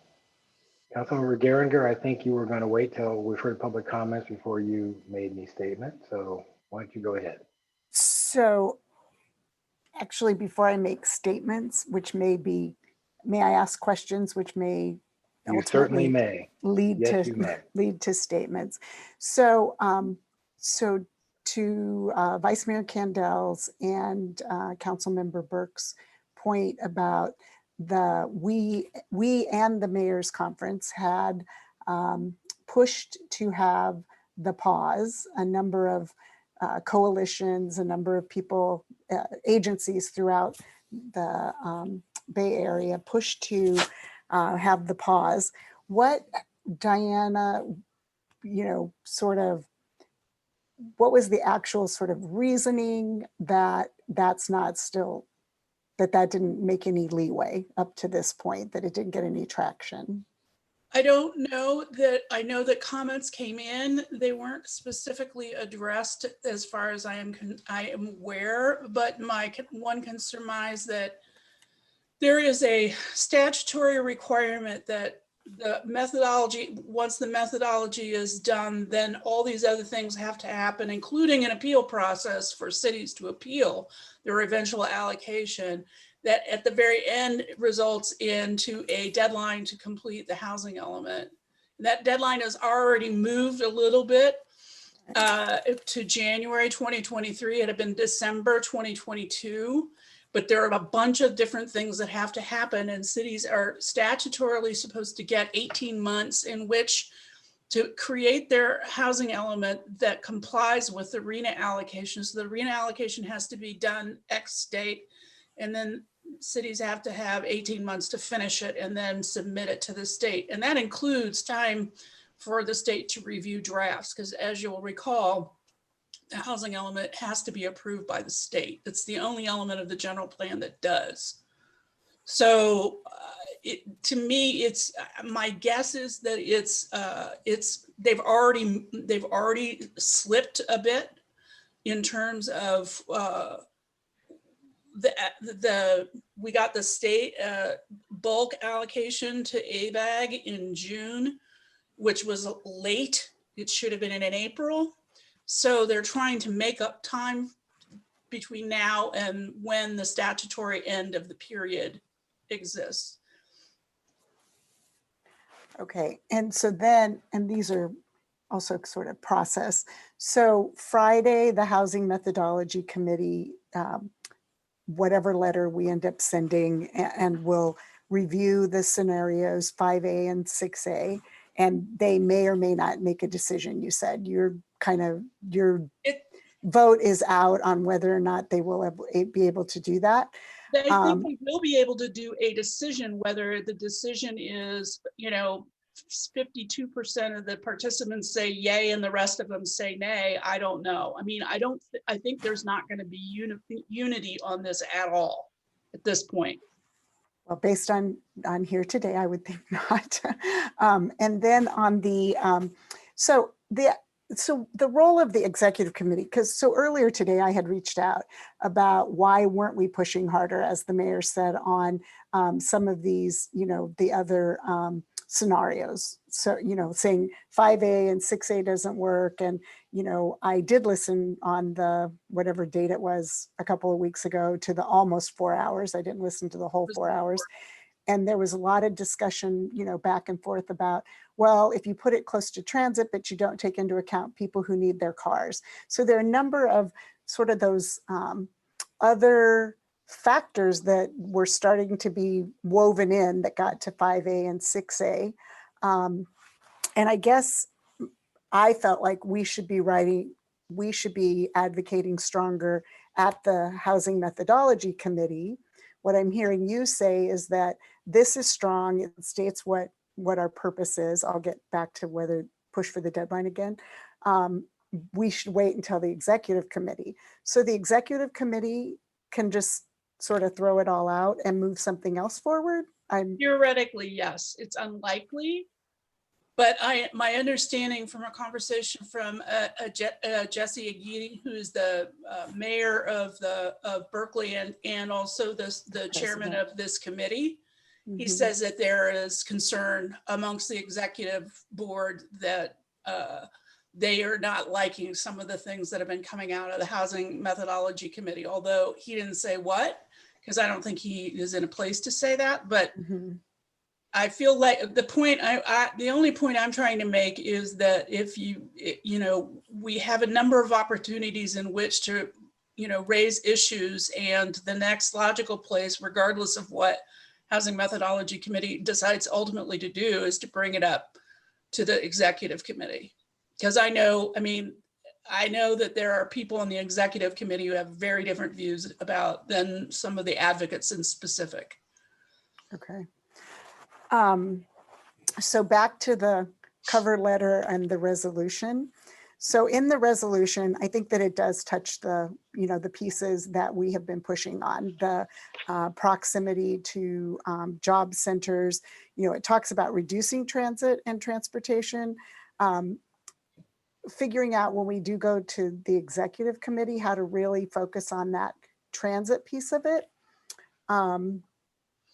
Yeah, that's what I have in front of me too. Thanks, Greg. To focus on that, also proximity to transit, because the greenhouse gas emissions don't appear to be addressed in this. And Mayor, the part about why does Oakley have fewer when they have more residents? I would also argue to your points all along about the job housing balance. They don't have any jobs out there either. And so we're kind of spreading it out there. And then all of the 70% or whatever of the people who live in Far East County are coming through, our area, which is where we all were at the beginning, I think, with the arguments that were being brought up at the mayor's conference. So part of my reasoning to not have, we can put in there, I can support putting in, continuing to push for a pause where pause is realistic. But I also don't want to miss the opportunities to really advocate for what we think that we need, whether it's after COVID. And also, Diana, I guess the question for me is, or a question for all of us, is what's the next point? So it's 8 years, right? Correct. At some point in that, has there ever been a case where, well, doesn't matter. Is there a point where we say, okay, it's 8 years out. If everything has changed, can we as a body, we as cities and, go back and say, okay, hey, we need to redo this before we start really implementing? And I see Susan shaking her head, and this is my, pie in the sky, eternal optimist, on a number of things. But anyway, I mean, it's 8 years, and we're realistically being able to implement all of those numbers. And unless I've missed something, there isn't the hook in there to have more enforcement. I believe that has been the discussion along the way. I hate to have us, I know, Susan, I know funding and things like that, but anyway, we can continue to push for there to be a pause. I don't think that it's going to happen. I think what our energy would be better spent from my perspective is pushing on those elements that we want to continue to change.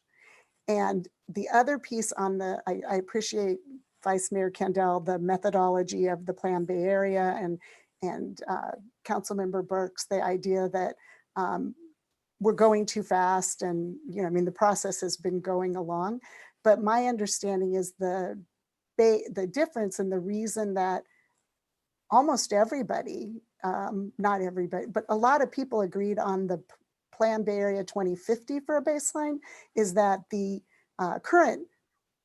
using the current housing, and I want to say the 2019, and I'm going to probably mess it up. Okay, good, I see nodding, would be much, much worse. And so that's why I support and believe that this resolution, we can look at adding into the cover letter the same language that we did a couple of months ago about slowing it down.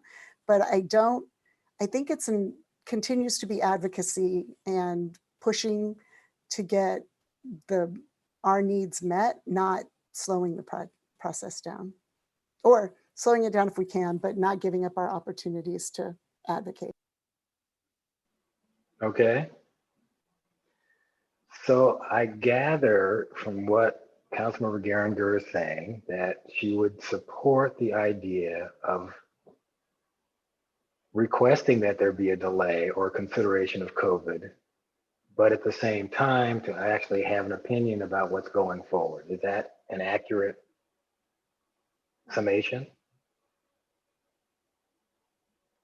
I was nodding, but yes. Yes is good. Yes is your good. Okay. Translation, yes. Okay, Councilmember Burks. Just a quick question on that strategy. Do we know, are there other cities that are planning on maybe adopting that same type of strategy? Or Referring to what? What Councilmember Geringer just asked to do. My assumption is, yeah, all the ones that I know of will be pushing what they're advocating, what they want. I mean, I don't necessarily think it's the same thing, but they will be advocating continuing. Well, no, I mean a strategy. It's a strategy. Oh, sorry, Teresa. I was just saying a strategy of, hey, let's pause because we have a pandemic, and but let's also then push our policy positions as well. Well, it's kind of a true pronged approach, like you do in diplomacy or political. Several jurisdictions I know of did request a pause. I don't know particularly whether or not they're going to continue pursuing it. I don't think that should change the city's position at all. I think the city's, justly concerned about the moving train that is Plan Bay Area and the housing allocation. Well, the reason I think it does actually, because if our political strategy all along, at least for our legislative agenda, as part of it is to build coalitions, and we know what the landscape looks like with other jurisdictions around us, it would be beneficial if we were to tailor perhaps a strategy that looks like others. Because I actually agree with Teresa in her approach here. Is I do think we should advocate for a pause, but I also think we should push for, from a policy perspective, of what we want. It would be great if other cities did the same, or if we could encourage them to do the same, I guess is where I'm coming from. That was the root of my question. So thanks, Diana. Councilmember Geringer, you want to comment? So I guess clarification, Narup, on how the county, as this was moving forward with the city managers, and did that fall to the wayside because there wasn't any movement, or did the mayor's conference, driven really by the city managers, research and work on this, discuss continuing to advocate for the pause due to COVID? I have not heard in the discussions with the city managers any further push for a pause. The people are focusing on what they don't like about the numbers that are coming out of PBA 2050. It appears that they've adopted that as the baseline, but all the criteria that they're putting into the mix to generate these numbers are what's causing a lot of problems with the cities. So they're really focusing on pushing for the methodology to be focused on sustainability, on reduction of GHG gases, on locating housing near the jobs, and on transit, and not on high opportunity areas. So still in, sorry, Mayor, may I? No, go right ahead. Yeah, go ahead. Okay, so so still in this resolution for the Housing Methodology Committee, I think in broad terms, we do address the criteria that we're not, that we don't want to be used. We don't specifically, and channeling a little bit my council member Bliss, I'm not sure I want to completely do that, but we don't call out, we don't want housing, you know, to be, have that focus to be the high criteria of high Opportunity. thank you, the high opportunity areas, you know, and jobs, or, you know, whatever. And so I don't want to necessarily throw it in there. I'm just wondering, are there other criteria, Diana or Narup, that you think that are being considered as part of these two that we should call out in the resolution? And then we can come to the cover letter, I guess. But I think the three listed are the most powerful and are what is being used by other Contra Costa cities. Yeah. okay. So just to clarify, you say the three listed, you were referring to what? The resolution, the second page of the resolution, where there are 3 bullet points that Greg just posted not too long ago, which identify the reasons why, what we can support. Okay. Okay. Vice Mayor Kendall, I saw you ready to make a comment. Right. Go ahead. So I have 2 questions. So Teresa, you said something about enforcement. There was nothing, but there was no wording about enforcement. I didn't understand what you were talking about. I'm sure I misspoke. So, okay. So it was really about changing, you know, opportunities in the 8 years to change.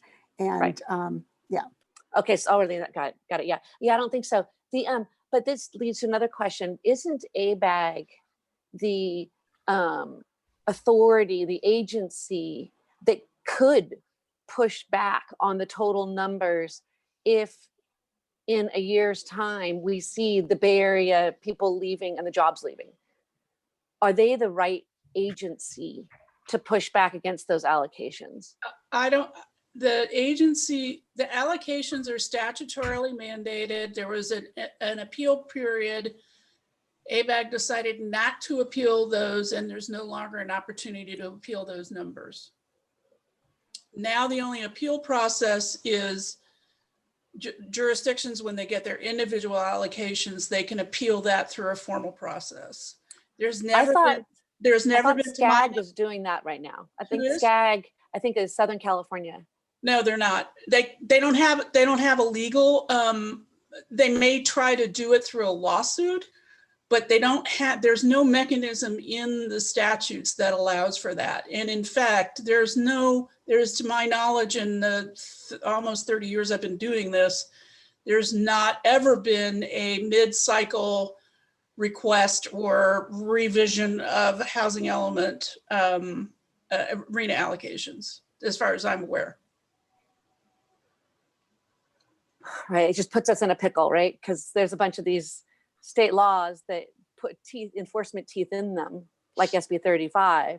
And if these numbers are too high, we will get penalized, even though they're unreasonable numbers. And so that's the planning process part of this. That is, Plan Bay Area 2050 should have put in some sort of, COVID response. They said that they didn't even include it. And I just think that is so penalizing to us. Okay, all right. So I guess we have to do another route. So in this letter, in this resolution, my question is all these whereases. I get the bullet points, I do support those. But how much flexibility do we have in all those other whereases that may say stuff that, you know, we don't need to say? How Well, short could this resolution be? why don't we go through it and just, Yeah. why don't you point out things that you'd like to look at? Let's do it that way. That's the easiest way. Let's just go start from the beginning. So the first whereas, That's fine. okay, second, I mean, I know that they allocated these units, but why do we have to include it? well, most of the times when you write a resolution, you lay the groundwork for the actual action, which is the now therefore, the resolution. So the idea is you set the basis for what is going to be your action, your resolve at the end. So typically you restate those things that have gotten you to this point to make the resolution that you're going to act upon. Does that make sense? Right. So these should all be facts. They shouldn't be things Right. that are up for interpretation. These are basically things that are settled on as being facts that got us to where we are. Now you might want to look at, let's say, 1, 2, 3, 4, 5. 5, which is at a very high level, the Housing Methodology Committee is considering a variety of options and factors for allocating it. I mean, you could take that out. I mean, we have to Right. assume that they're doing that, but you know, if you don't want to make that as a statement. Yeah, I'm just trying to figure out, how do we advocate? I know we're advocating for these bullet points. How do we advocate that we don't agree that the Plan Bay Area should have not included COVID at all, any effect from COVID? Well, in the Plan Bay Area 2050? This resolution is not about Plan Bay Area per se. It's about Right. our allocation under the Housing Methodology Committee. And then where do we put our pause, our request for a pause?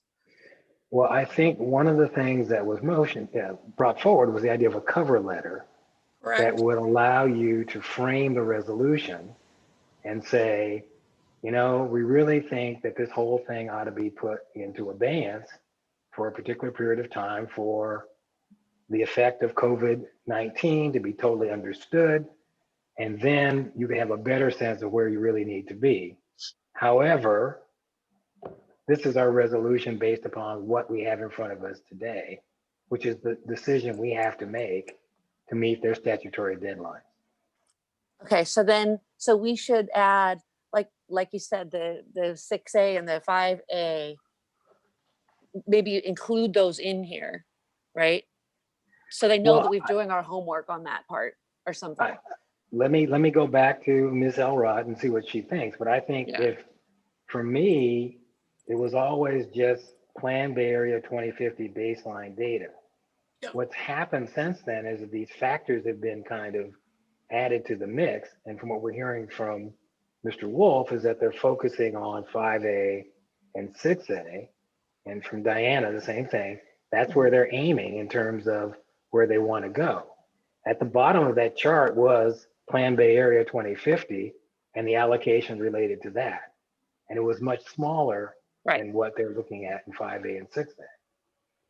So if the question is, how do we get 5A and 6A are concerned about that in here? I don't know. Ms. Elrod, do you have any thoughts about how we can add that to the resolution or to the managers about that? I personally think it's better in a cover letter because you can talk about it more in detail. They may change the factors of 5 and 6. They may fiddle with it. So this is sort of a statement of record, sort of an official statement. And we can go into more detail about the specific things we don't like in a cover letter. This is a statement of fact followed by a statement of this is what should be.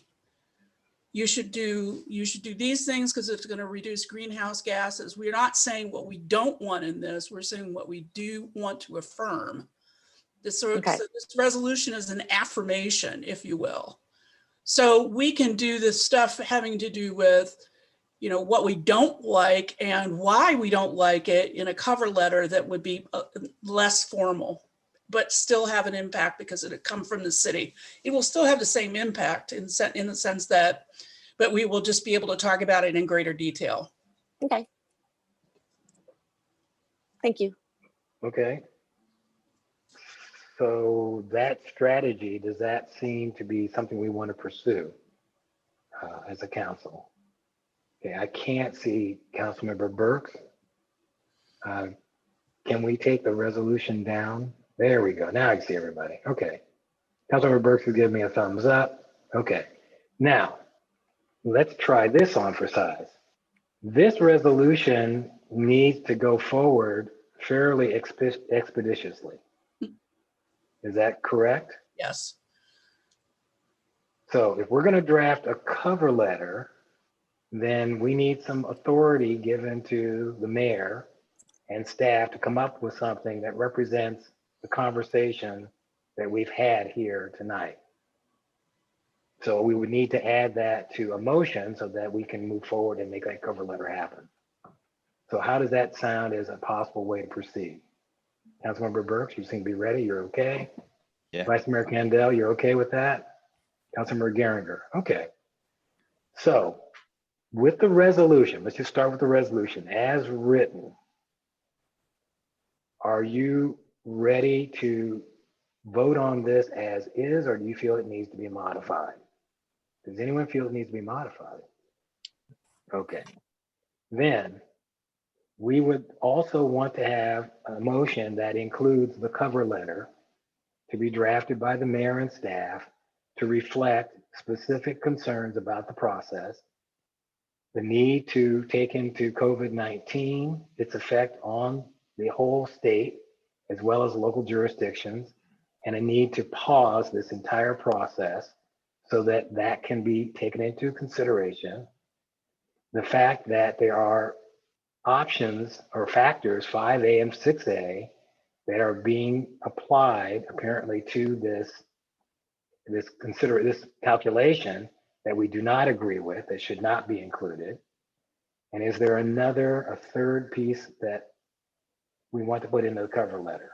I think that the other part was that the third piece was an explanation of why, going to again remind them that just because of an area has high opportunities doesn't mean that lower income or other households are going to be able to be built there, and those high income areas or high opportunity areas are also the most costly to develop. Okay. And I'll offer that it does nothing to address the state's greenhouse gas goals and good utilization of the existing transportation networks. Putting housing distant from jobs just exacerbates traffic and transit issues. And so it goes to the housing jobs balance. And you'll all recall seeing ABAG present that slide that showed the vast majority of jobs, tens of thousands of jobs, if not over 100,000, produced in essentially 3 counties, Santa Clara, San Mateo, and San Francisco. And so I would make that point as well. Okay. So just sketching it kind of as a draft, that's what would be included in the cover letter. Does that sound like a reasonable representation of our concerns as a council? Vice Mayor Candell, how does that sound? Is there more? No, that's okay. Sounds good. Councilmember Burks? Sounds great. I'd be ready to make a motion. There's okay. no other discussion. Councilmember Geringer? Yes, sounds good. Okay. So I'm open for a motion. Councilmember Burks? Sure. Yeah, I'll move that we pass resolution 2020-35 and lay on top of it a cover letter signed by you, Mr. Mayor, worked on by you and staff, that outlines exactly what you've said over the last 9 minutes, including the input from Diana Elrod, who is an awesome staff member, and Greg Wolf, who is an equally awesome staff member. And if anybody needs notes, I think we're recording this. So, of course. Would that work? That's a great motion. Do we have a second? Second. Wonderful. Excellent. Okay, so we'll call the question, a voice vote. Councilmember Geringer, Aye.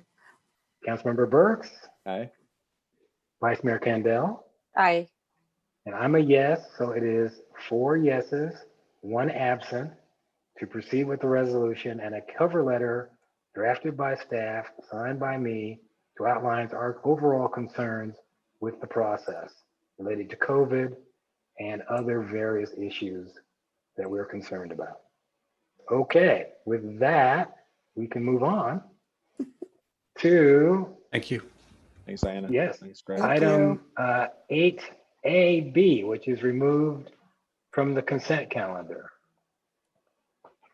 And item 8AB is the rain garden design project. Design consultant for rain garden at the intersection of First Street and Golden Gate Way.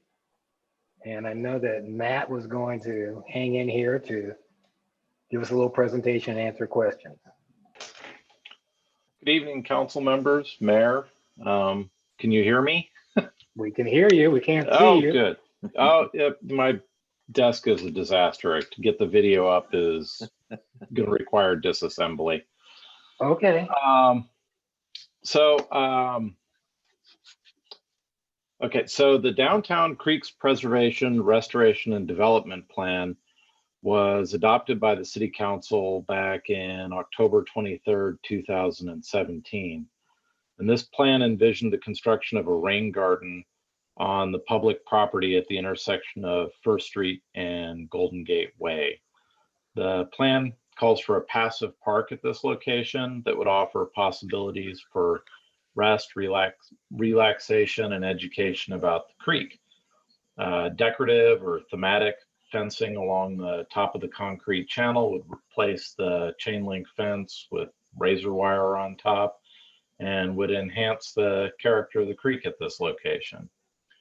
In addition, a bioretention facility would be incorporated into the park to treat stormwater runoff from Golden Gate Way prior to discharging the water to the creek, and would serve as the city's first green infrastructure project, which would be a very nice thing. In 2018, the city of Lafayette applied for and received a roughly $190,000 Measure WW Urban Creeks grant from the East Bay Regional Park District for the construction of this project, with all of the funding being dedicated towards the construction costs. The grant stipulates that the city must complete this project by the end of December 2025. City staff planned on completing the design of this project in-house at minimal expense. However, since that time, limited staff resources have been available to work on the project. And although progress has been made, a great deal of work remains to complete the design and construction documents. Assuming that the current levels of staffing in the engineering department remain the same and no higher priority or unanticipated projects are added to the workload, we believe the in-house design work could be completed prior to the end of 2021, with the construction of the project in the summer of 2022. If circumstances change, time would remain for us to pursue hiring a consultant to complete the design work, with construction occurring prior to the 2025 grant deadline. The City of Lafayette's Creek Committee, however, is anxious to see the design and construction of this first project associated with the Downtown Creeks Preservation, Restoration, and Development Plan completed as soon as possible. They have expressed concern that the city's lack of progress may adversely impact our ability to obtain future grants if we are not able to complete the work within the stipulated time frame. In light of this concern, staff has solicited design proposals from 3 consultants experienced in the design of similar projects, including the consultant that assisted with the original planning document. All 3 of the consultants expressed an interest in the project, with 2 submitting proposals with relatively similar costs. Based on the bid proposal costs, staff estimates that an additional $60,000 would be necessary to complete the design and construction documents by the end of 2020 and allow for the construction of the project in the summer of 2021. Our concern with this is well, let me start with where we could get the money. The 2020 road repaving project bids that we received came in lower than anticipated, resulting in a budget surplus of roughly $240,000 that can be reprogrammed to fully fund the design of the rain garden project. However, in May, the City Council asked all of the city departments to cut costs to provide for a savings of $1 million to mitigate the anticipated loss of revenue due to the COVID-19 pandemic. The Public Works and Engineering Department eliminated approximately $85,000 in planned maintenance projects for road striping, as well as sidewalk and pathway repairs. And additionally, the department has not backfilled our recently vacated, well, not sure it's recent anymore, but our vacated transportation planner position. As the restrictions on the economy of Lafayette continue, it's possible that further budget reductions may be necessary in the upcoming year.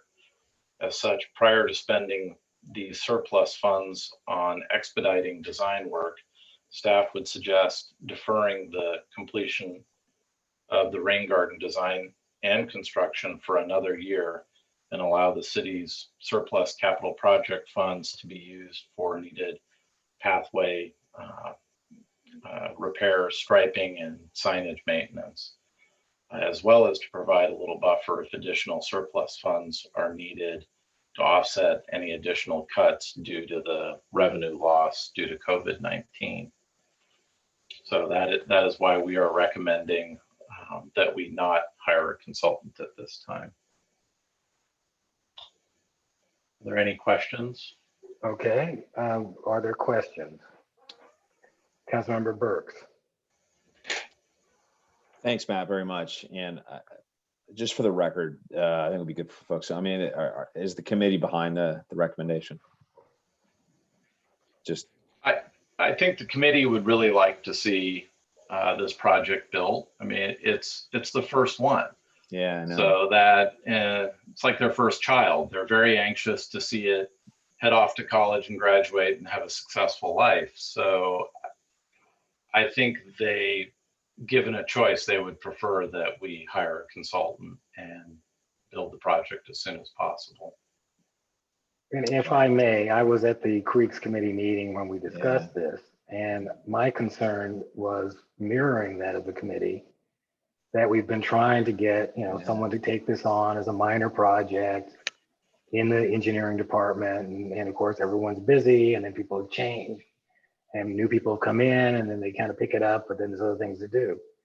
So it just seems like it's one of those projects that doesn't really have enough authority as a place to really get full attention, and will just kind of, float along, waiting for someone to come around and be able to pick it up.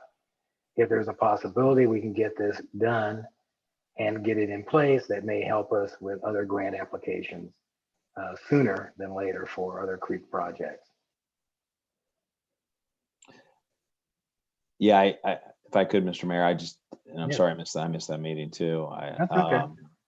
I remember when Will and the others, Jeff and the others developed the Master Creeks plan, and I was so impressed with it. I mean, it was fantastic, and they all agreed really to, and Mike Morana was in the meeting, I believe, and this is 3 years ago or so, or almost 4 years ago, and they agreed to I suggested, hey, just jump on everything you can, like go after every grant. Let's get momentum behind this. This is awesome, even if it's low hanging fruit.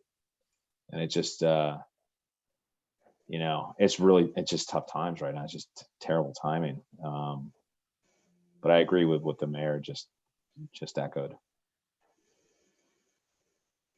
So, Vice Mayor Kendall. So just a swag, to understand our city costs, how much time do you think it is going to take one of our design and engineering, whoever staff is going to do this? What's the equivalent city cost to compare to the about $60,000 external cost? Do you have any swag for that? Generally speaking, our fully loaded staff time is substantially less than consultant staff time. At least half the cost is my guess. So like so you would say it would cost our city about $30,000 to do this in-house? In staff time, yes. In staff time. But we Okay. already have paid for that person. Correct. I understand that, but I'm just kind of trying to compare apples to apples. Thank you. Okay, other questions of staff? Okay, do we have any public comments on this? Oh, yes, city managers, Savazza. Thank you, Mayor. I just wanted to let you know, it wasn't an easy recommendation coming from staff and from Matt that we delayed for a whole year. But as you know, we've made some cuts a few months ago, and we told you we would come back periodically with some updates on sales tax information, and then do a budget review again in December. And that's the reason why we believe that at this point in time, it could get worse in December in terms of our finances. And that's why we took this conservative approach and are recommending that it be delayed. But it is not with any degree of happiness or satisfaction that we're doing this. Very good. Do we have any public comments on this item? We do, Mayor Anderson. We have 3 hands up. First up will be Will Elder. 4 hands now. Will Elder, followed by Jeff Gilman, Marianne Hoisington. Welcome back, Marianne, and David Clark. So first in is Will.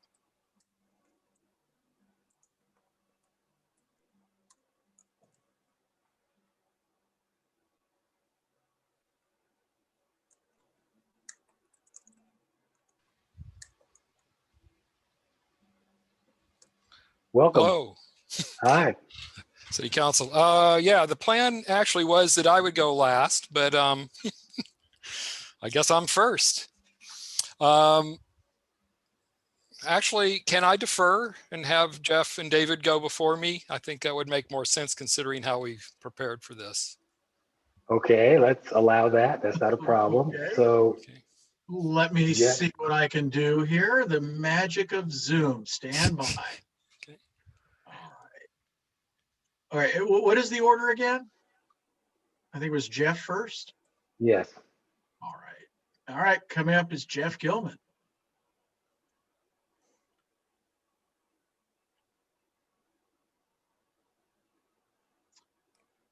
Okay, Jeff, you're on, so go ahead. Okay, already been introduced. And tonight I have to speak as an individual and a member of the Downtown Creeks Plan Implementation Task Group of the Creeks Committee. You've heard a lot of this before. I'll move through the first part pretty quickly, but just to back up, we started on the Downtown Creeks Plan in August 2015. We were pretty efficient with it, actually, when the city council approved it in late 2017. And then we did want to, come out of the starting gate quickly here. And so Creeks Committee volunteers prepared the grant application to East Bay Regional Park in February 2018. East Bay Regional Parks approved our grant request, $189,700 in April 2018. So at this time, we're 2.5 years into the performance period for the grant. Design of the rain garden project began in late 2018 in a pretty timely fashion. The city contracted for a site survey, so those were city costs that the city already paid. But then due to lack of availability of the city engineering staff, it was actually Austin Payne of the Creeks Committee who prepared an initial design in early 2019. Then the city hired a new associate engineer. She took over the design work and she prepared 2 iterations, the last one being in September 2019, so a year ago. and no further design work has been done since then. The Downtown Creeks plan was never intended to be just a pretty plan that would sit on the shelf. We all recognize there were near-term opportunities to implement the plan's recommendations on public properties. And this early implementation would serve as a catalyst to attract more funds and also serve as examples for private property owners to include the plan's recommendations in their downtown development plans. With this in mind, other volunteer efforts by Creeks Committee members have reaped about $40,000 in additional funding, mainly for invasive plant removal and native plant restoration. So in conclusion, the lack of city staff's resources to continue progress on the Rain Garden project does not feel good. We would not be able to achieve our early implementation goals of serving as a catalyst to attract more funds or as examples for private property owners. The delay has dampened our incentive to try to secure other grant funding because we wouldn't be certain the city would be able to meet its matching fund commitments. Therefore, I recommend the City Council allocate the $60,000 at this time to hire a consultant to complete the rain garden design and construction documents. And even if the design work takes longer than the remaining months of 2020, which is pretty likely at this point, this step would provide the certainty that the project would be completed in a timely way. Thank you very much. Okay, any questions for the speaker? All right, thank you, Jeff. Yeah, who's up next? Jeff, who's up next? David Clark. All Okay. right. Stand by. We'll have David Clark in momentarily.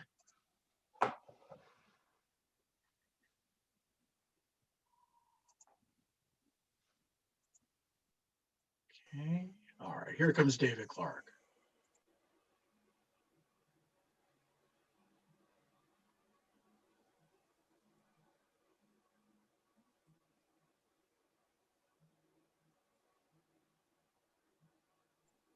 David, go ahead. You're on. Sorry, I got to click a lot of buttons here. Hi, I'm speaking Okay. in the same capacity as Jeff was, as an individual on the task force, but also as a member of the Creeks Committee. And I'm going to talk a little bit about money. And I submitted some written comments, and you probably read those already. I'm not going to read through those again, but the first item is with respect to the $30,000 cost to hire the consultant. It is more money than would be allocated to a city staff position to do the same work, but it's something we can pay that money and have the project completed now, as opposed to sometime.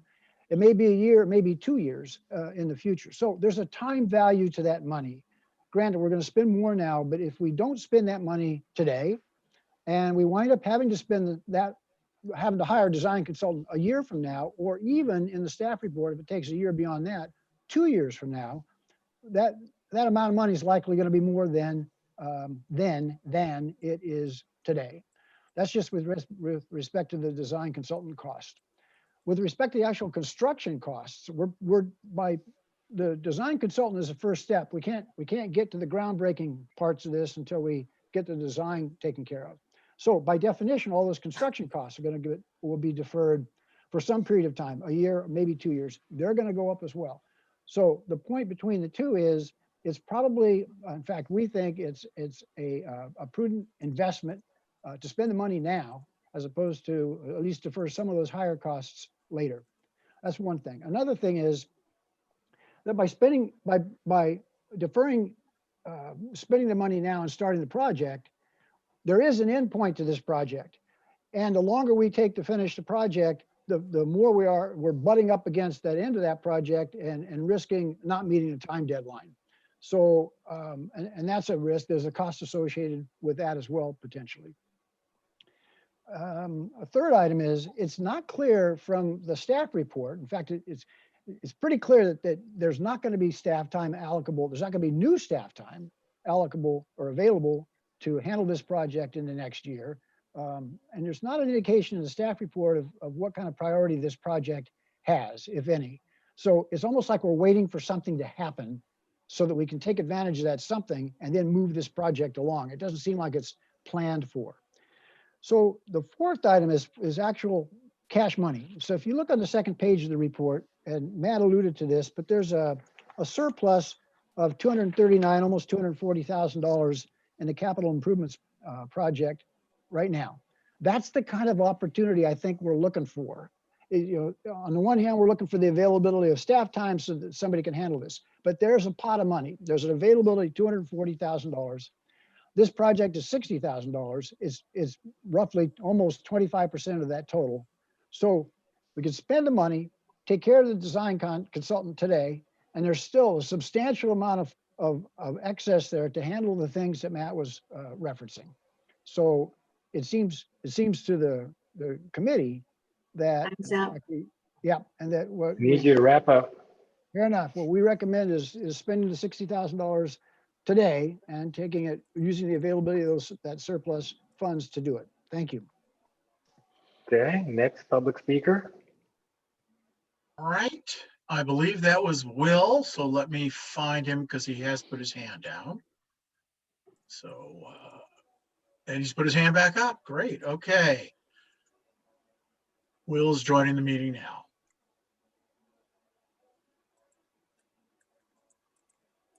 Welcome back. Okay, hey, all right, thank you for listening to us. I don't have a whole lot more to say. I mean, we've said a lot. I do want to thank City Engineering for the design work that they did pull it together to this point.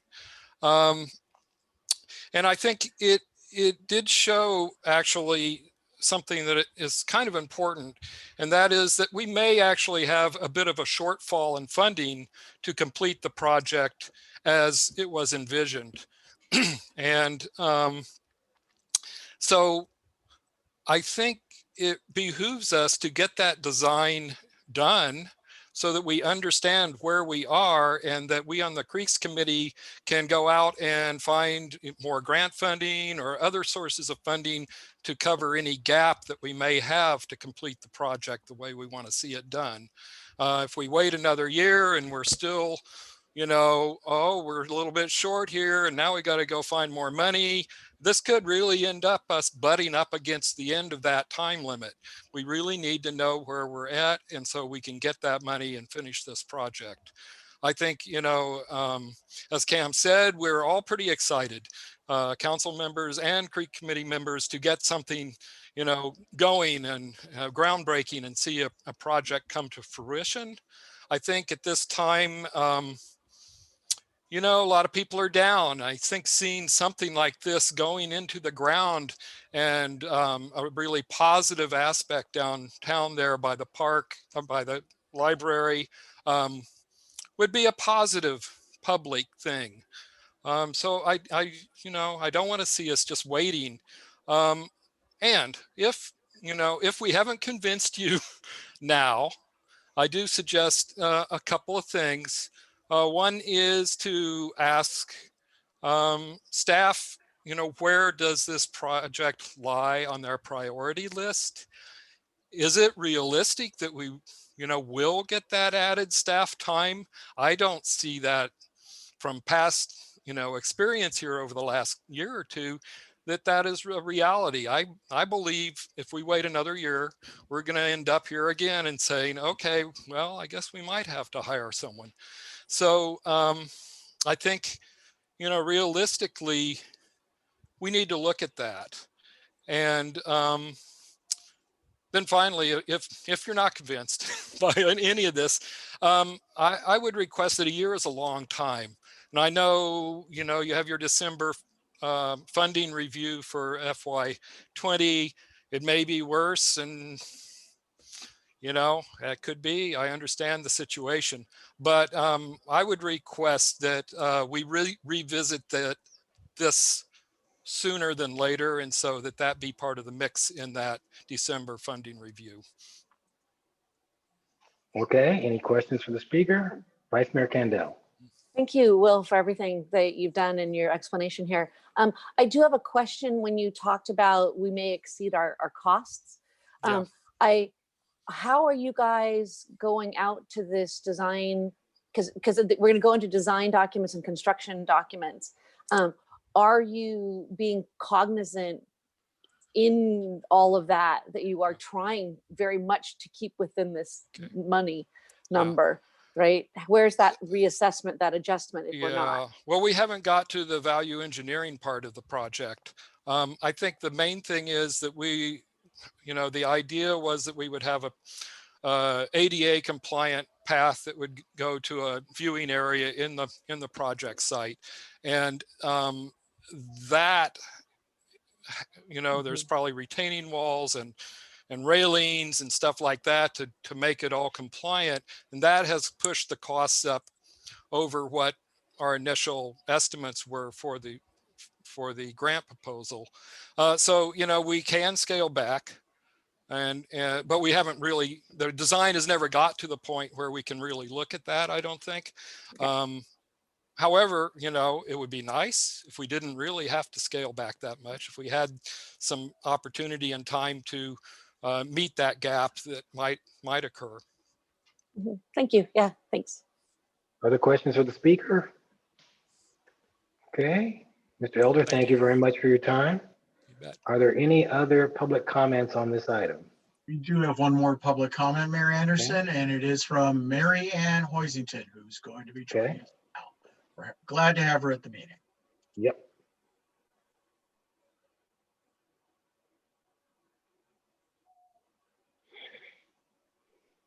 Hello.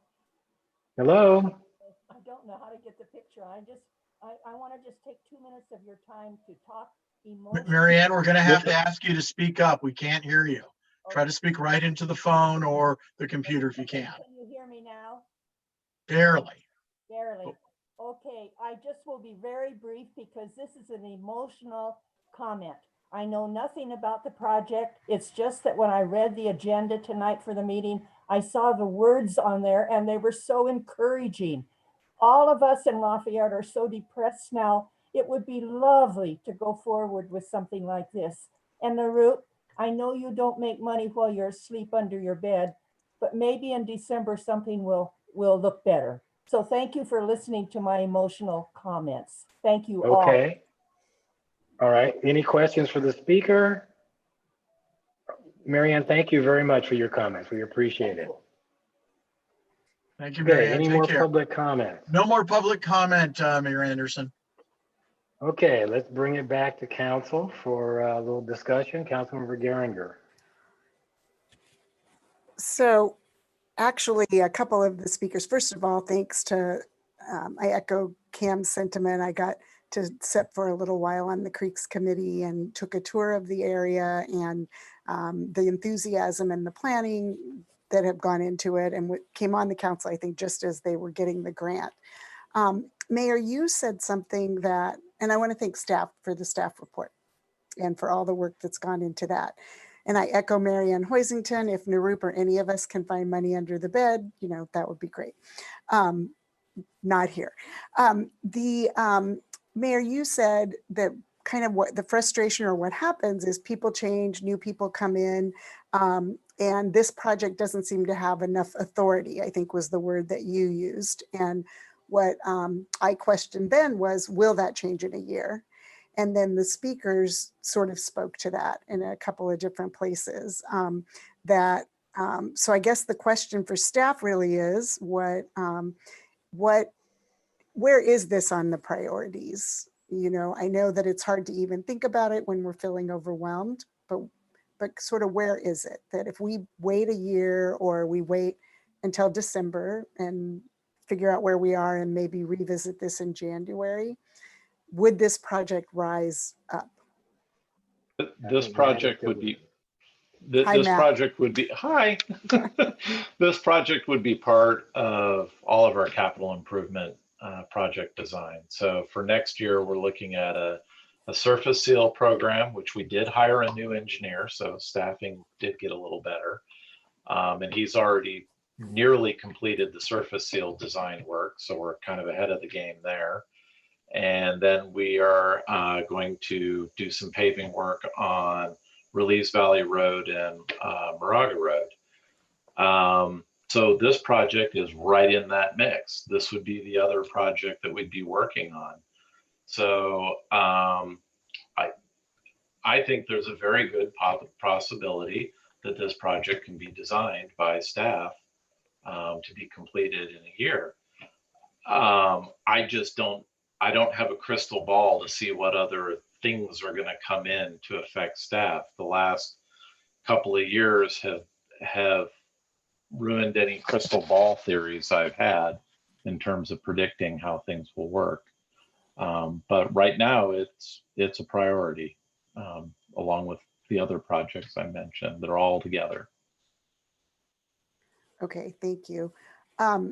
And so Nirup, when we come back, thank you, because one of my questions was about when would we have an updated estimate. So thank you for bringing back, I think you said at the next meeting, we'll have someone come and talk about sales projections and.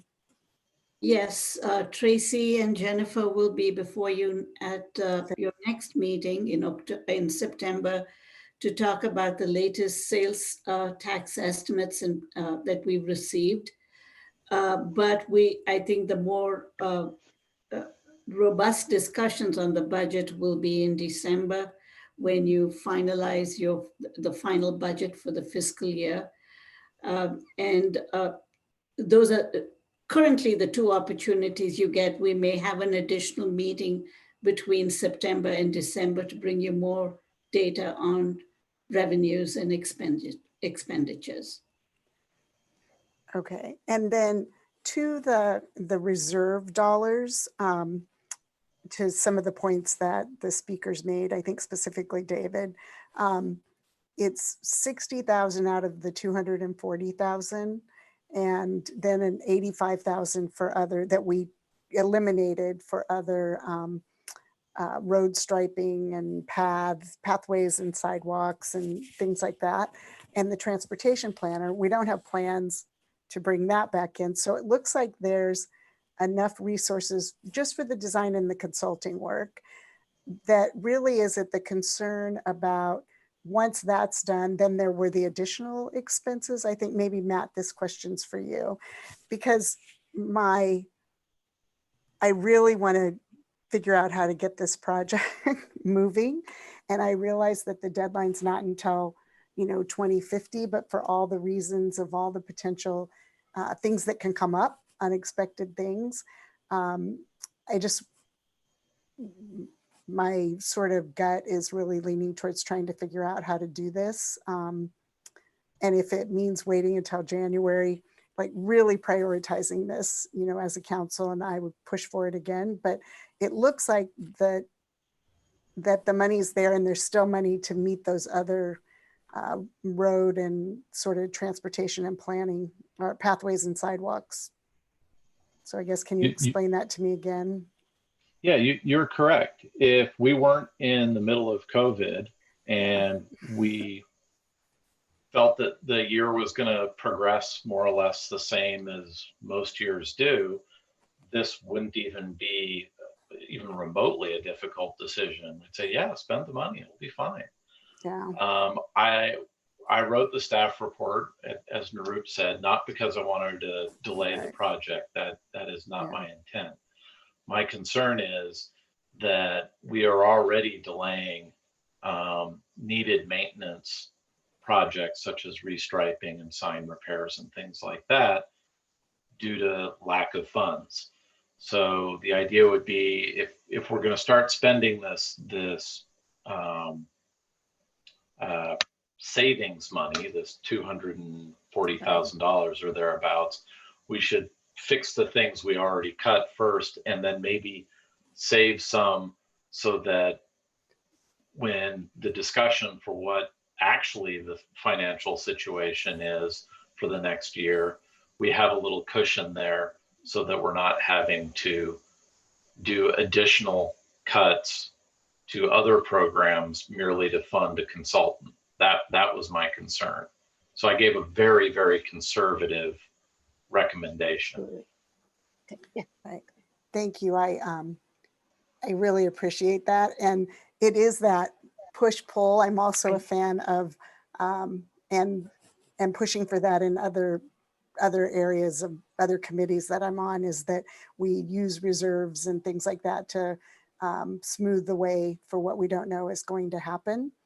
And so I guess where I would like this very much to stay in that high priority area, and then, you know, could support making sure that we discuss it again in, you know, January or after we get our, you know, updated sales tax revenue numbers and our budget projections, but really pushing to make sure it doesn't kind of not have authority or not have a champion or someone, you know, who's going to continue to push it. And I know we all think it's an important project, so I'll stop there for now. Okay. Vice Mayor Kendall? I do believe that it does have some merit, like Teresa said, to, you know, let's at least look at our numbers, but make a commitment that this will go through. And the number to me is really $30,000, not $60,000, right? Because it's an additional $30,000, but we're saving, you know, on our staff time. And so I think, you know, I'm willing to commit to that. And whether it's done by our staff early next year, prioritized, or it's done by a consultant at that point, it does seem like we should wait just to see how bad shape we're going to be, but then commit to it the right way. I'd be okay. Councilmember Burks? Yeah, I'm, you know, ideologically and for the benefit of all of our 26,000 bosses, very conservative right now when it comes to spending tax dollars out of any fund. But looking ahead and in the future, you know, we all sort of talked about doing things to maintain the vibrancy of our downtown and to make sure that our character was sustainable as a city, as a community. We did that by hiring Townsend and spending quite a lot of money and helping our small businesses, you know, get through the paperwork, doing special things that I think will make a lasting difference. And I think this is a project that will. I think it will create momentum associated with what we're pretty blessed with this special creek through town, and with a group that is so committed to, you know, to moving forward. They've been successful in obtaining this grant. I completely understand the you know, sort of the cautiousness that everybody has, and I have it too with every single tax dollar in town right now, because we don't know what's going to happen, and we could be in for a very rough next 6 months. But for $30,000 to $60,000, I honestly think I think it's worth it. I think it's worth us, you know, investing in a small slice of what could be, you know, a very significant source of happiness for some people in town that need a change and that are suffering from, you know, significant mental health issues because they've been locked in their house for so long. You know, just something different, something new, something fresh in our town. I mean, let's and for $60,000, if it is 60, if it's more like 30, like Susan suggested, very rightfully so. Why wait? Let's do it and see where else we can save money. We have the best staff in the world that knows how to save money. So I'm for moving. I'm very for moving forward with this project and doing it now, and starting now and getting it done. I think it'd be really neat for the city. I think it's what we need right now. So that's how I view it. Okay. Well, I'm happy to support moving ahead on the project. I think it would be a great project to do. But at the same time, if we want to be a little conservative, I'm sure that 2 or 3 months of wait to get more information isn't going to be a dramatic loss for the people of Lafayette. So I would certainly love to move ahead, but I can see also the wisdom of having a full understanding of where we stand financially, maybe by December. And at that point, being able to factor this in with all knowledge of all the situation in terms of resources at hand. So I guess I'm a little torn. I could certainly go ahead now. I think it's a reasonable investment, but if caution is really where we want to be, then I think wait till December as the latest. And at that point, either fund it or have a strong commitment and a schedule that it's going to be completed in a reasonable time frame. So with that split circumstance, I would think that we're leaning more toward the December timeline for making a decision. If I'm reading the different comments properly. Vice Mayor Kandel's nodding. Councilmember Geringer, December? Yes. Okay. Councilmember Burks, I appreciate your feeling and I agree with you. I think just to be cautious, we can maybe spend a couple of months getting real good information about our status before we make the commitment. I think it's a great project. It should move ahead. But if we just wait till December, we'll have all the information. We can factor it in the way you should do it and have it all there. Is that Okay, reasonable? no, I'm very, it's reasonable. Excellent. Reasonable. I just wanted to express my thanks to the committee and Absolutely. for their passion around it and our commitment as a group to, looking at it very seriously in December is a priority. So I'm with everybody on this. So Okay, my great. peers. So.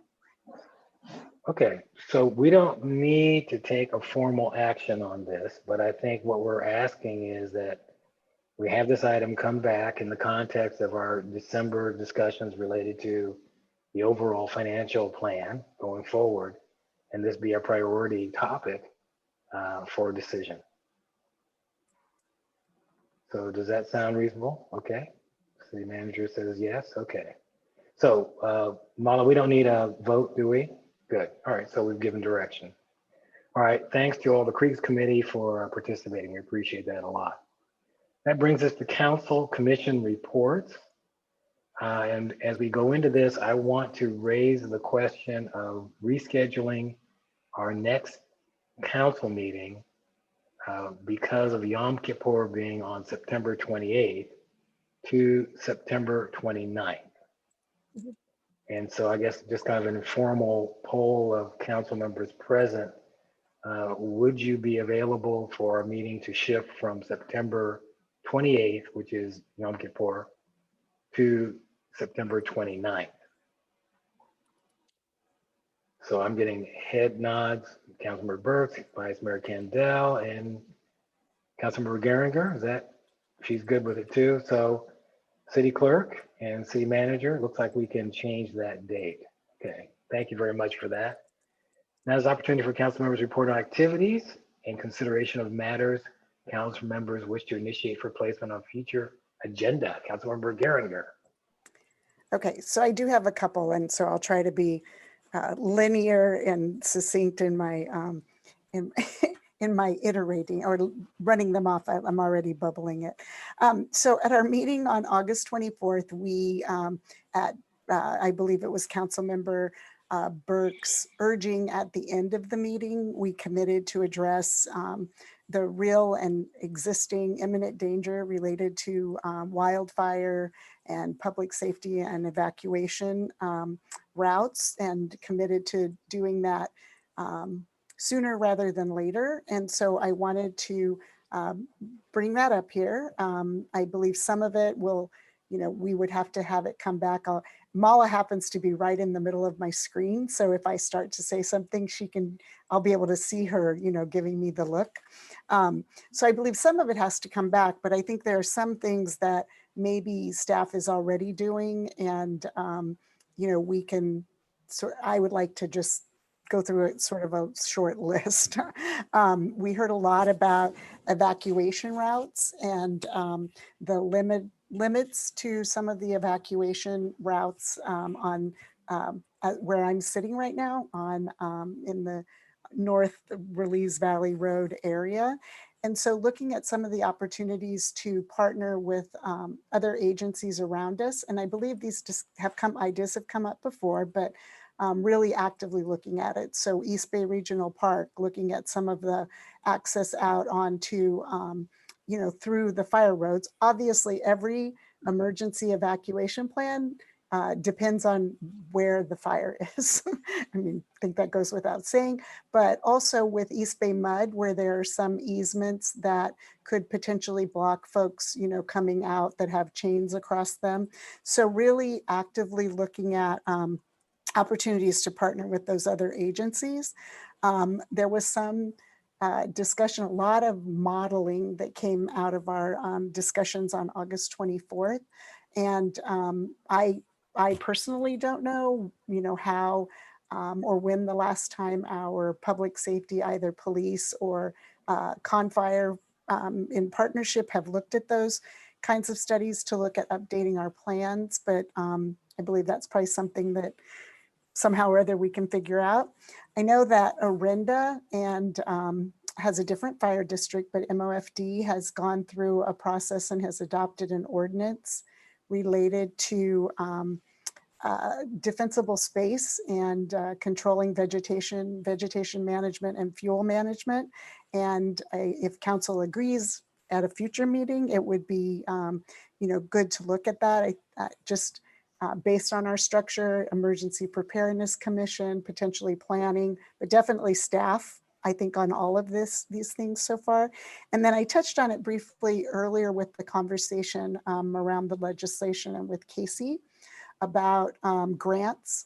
They've done such a great job with our businesses, and some of these pieces of legislation, and I believe other pieces, there are grants to assist with some of the, you know, emergency preparation and pilot programs.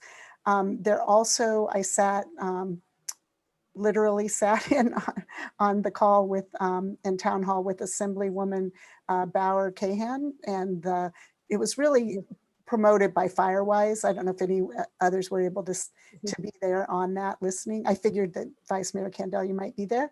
And the Firewise Council in Orinda brought together the speakers, and the fire marshal did talk about the CAL FIRE, the state fire marshal, talked about grants that are available and working either communities or cities, neighborhoods, working with our local fire agency to apply for grants. There's like 200 million a year and I think they last for the next 3 years, specifically for the defensible spaces and the hardening of our properties and the kinds of things that we need to do.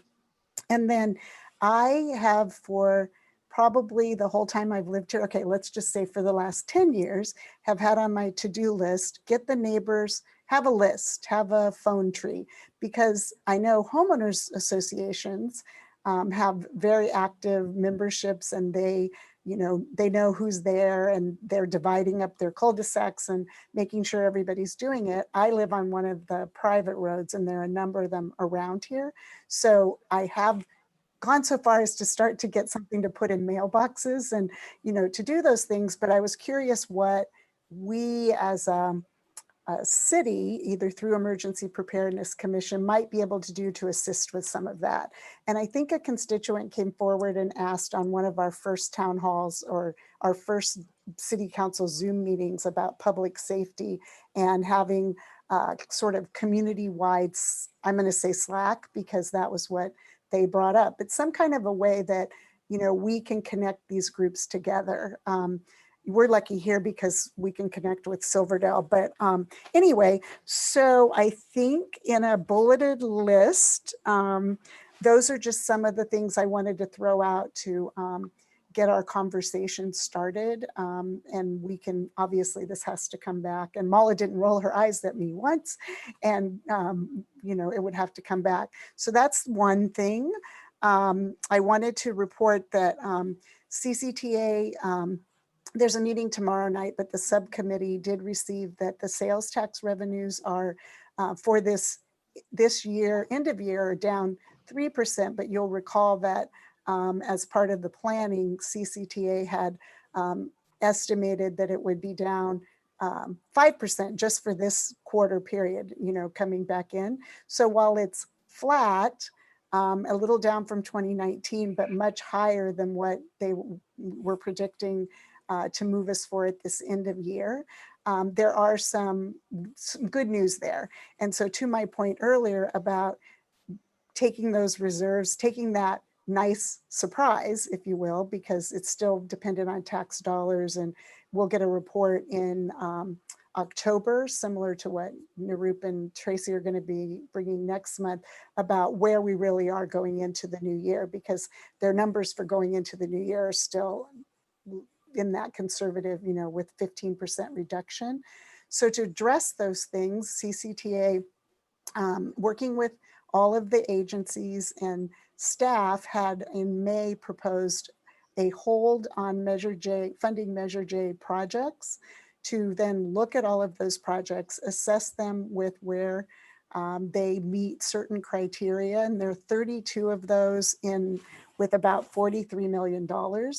And to really look at which projects you don't want to lose federal or state funding for, and then also look at how to balance those projects with building some reserve. And so everybody will recall that Measure J, as it is now, will run out in 14 years. So making sure that the projects we've committed to and the funding that we have meets up at that point in time. So, so basically looking very hard at that. One of the recommendations was to bring that prioritization forward to Wednesday night's CCTA Authority Board meeting. But at APC, we pushed back and said, no, we really want you to take it back out to the regional agencies, have an opportunity to, and at the next meeting, I can, do a little bit more of an update or send out the list ahead of time, but just have everybody really understand the hard decisions that are looking to be made relative to those projects. And it includes both city projects and also authority projects. And so we can do more of an update on that at the next meeting if it's the will of the council. And we could even have Hishan come and go through what and probably Tim, but Hale, go through what the decision-making process was. And then last but not least, and I thank you for your patience, today is day 14 of Be Kind 21. And I want to, next meeting on the 29th, I'll give an update of all the partnerships, but I did just want to highlight a couple of things. Today is, register to vote and make sure everyone is voted.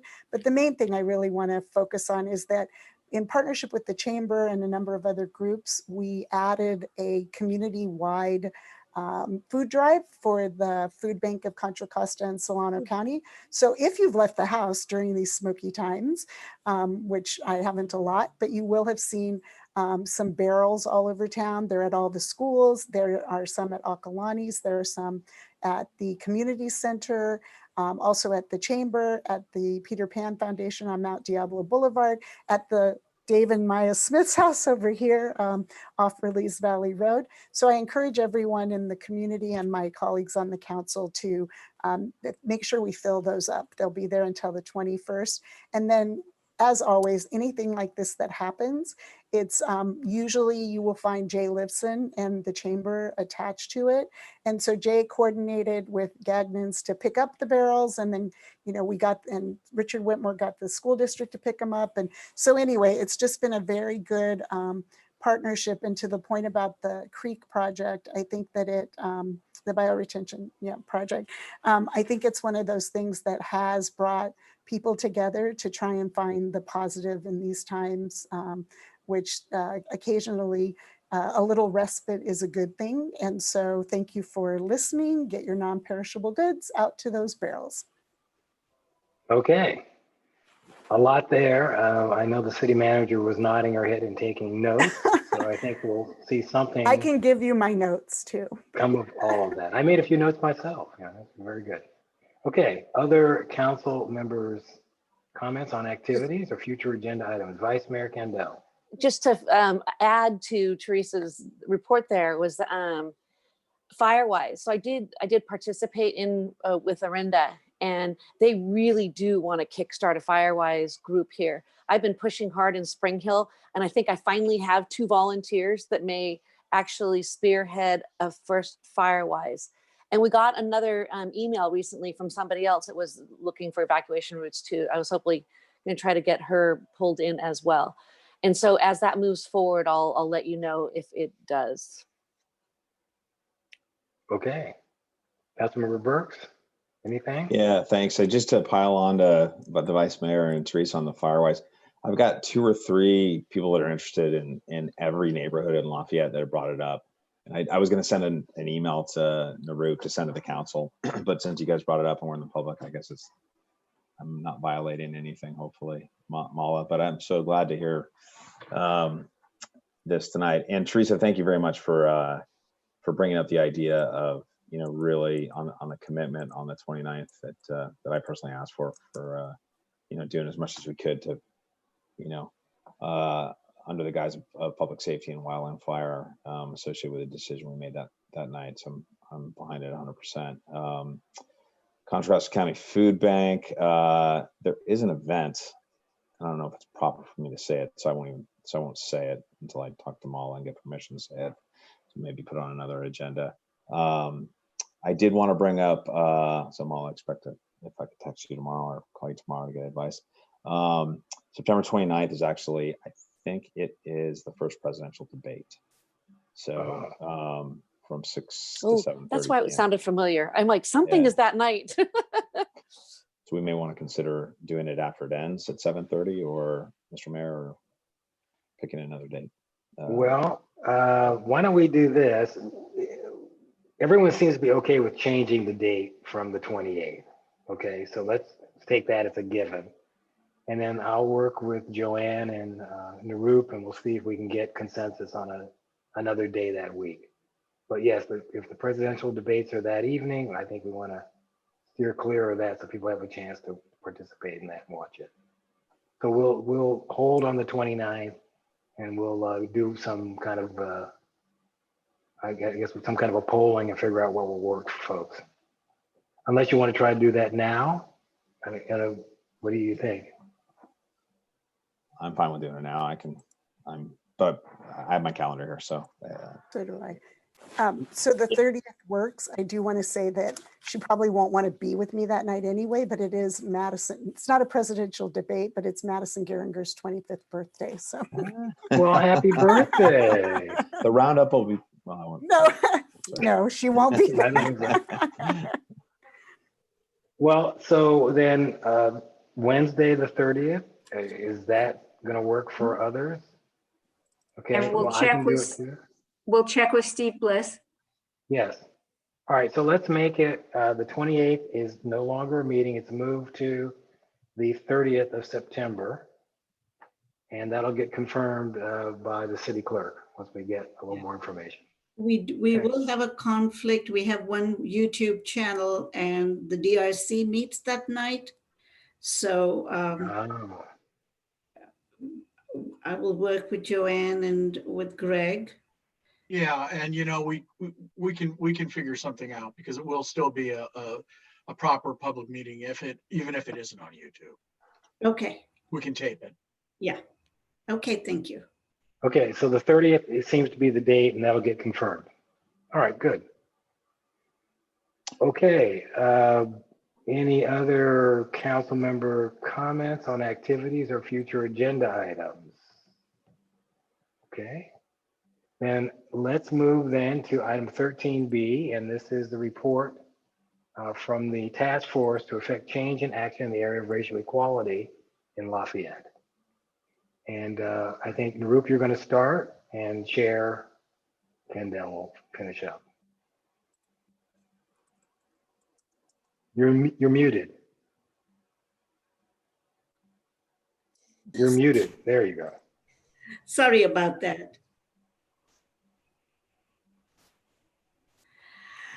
I'd like to introduce the item, Mayor, and provide clarification on the staff report, and then turn it over to Vice Mayor Kendall, who chairs the task force. The task force to effect change and action in the area of racial equality in Lafayette has had 3 meetings so far between July 1 and September 1.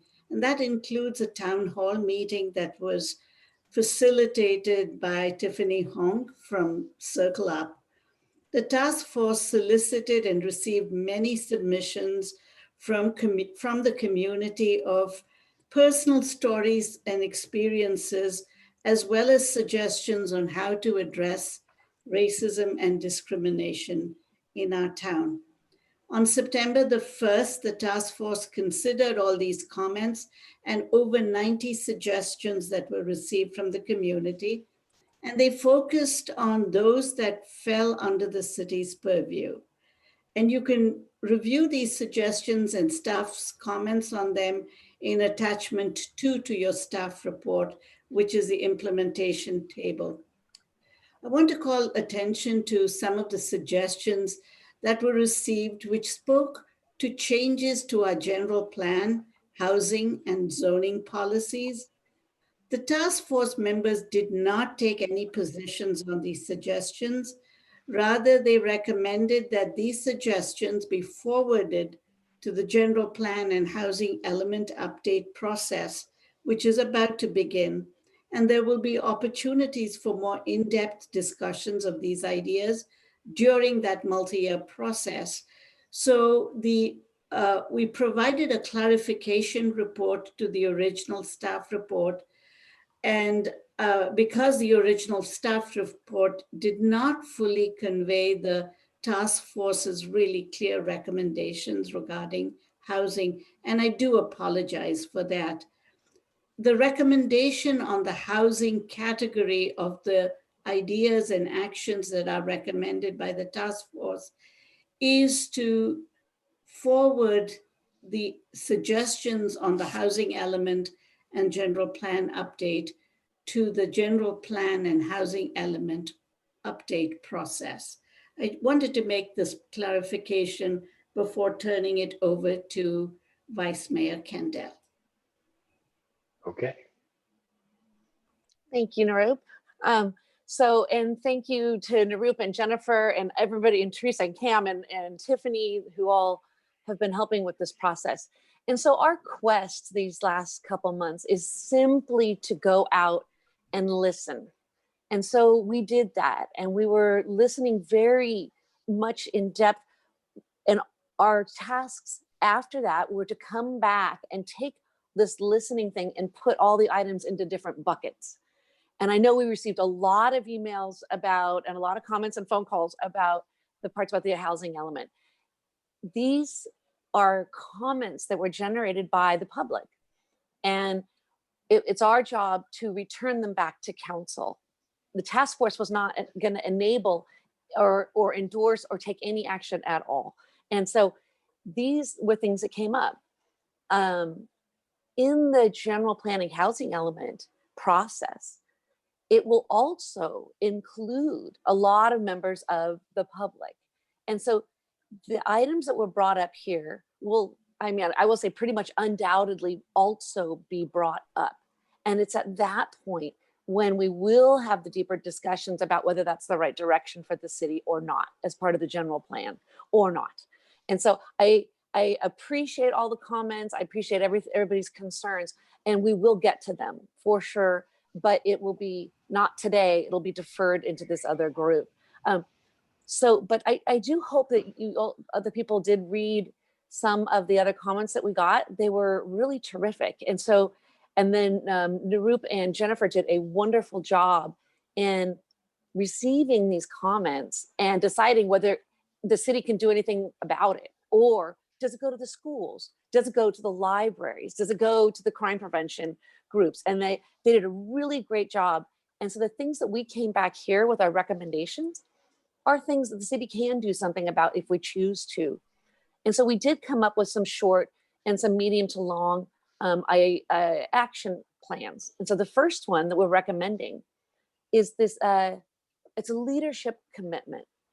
And so it is the thought that we will do some internal training for staff and hopefully, direct that to councils and commissions. And then if it does after that point seem appropriate, we might make that available to our community as well. But we'll try it on us first. We will be the guinea pigs and decide and help us determine whether this is a useful training to do. So part of that So in that leadership commitment, part A was joining the Government Alliance on Race and Equity. And that's something, Nirup, I would like to come back to you and ask you to explain a little bit more. The second one is to develop a citywide diversity policy. We would like to require implicit bias training and testing for all elected and volunteer officials and employees. And so we'll start with the staff and then hopefully extend to us next. We will have requirements that commissions actually address diversity and inclusion in their annual work plans. I think this should be a new item that each one of them does, and just to kind of see, and that'll be the tracking tool that'll allow us to track if we are making progress in these situations. And adapt hiring and other human resources policies. That the human resources part in terms of staffing, that's a medium, almost a long-term goal. It's not going to be short. All these other ones up front, the A, B, C, and D are kind of short-term. E is more long-term. And so right now, if Nirup could comment on the Government Alliance and Race and Equity, that would be great.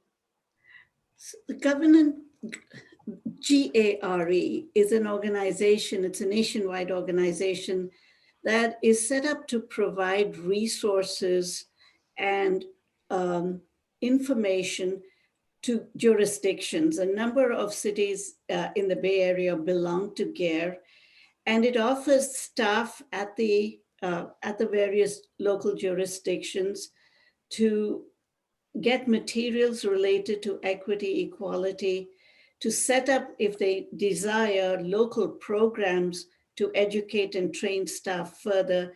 And also it serves as a way for staff across the country to discuss these very important issues.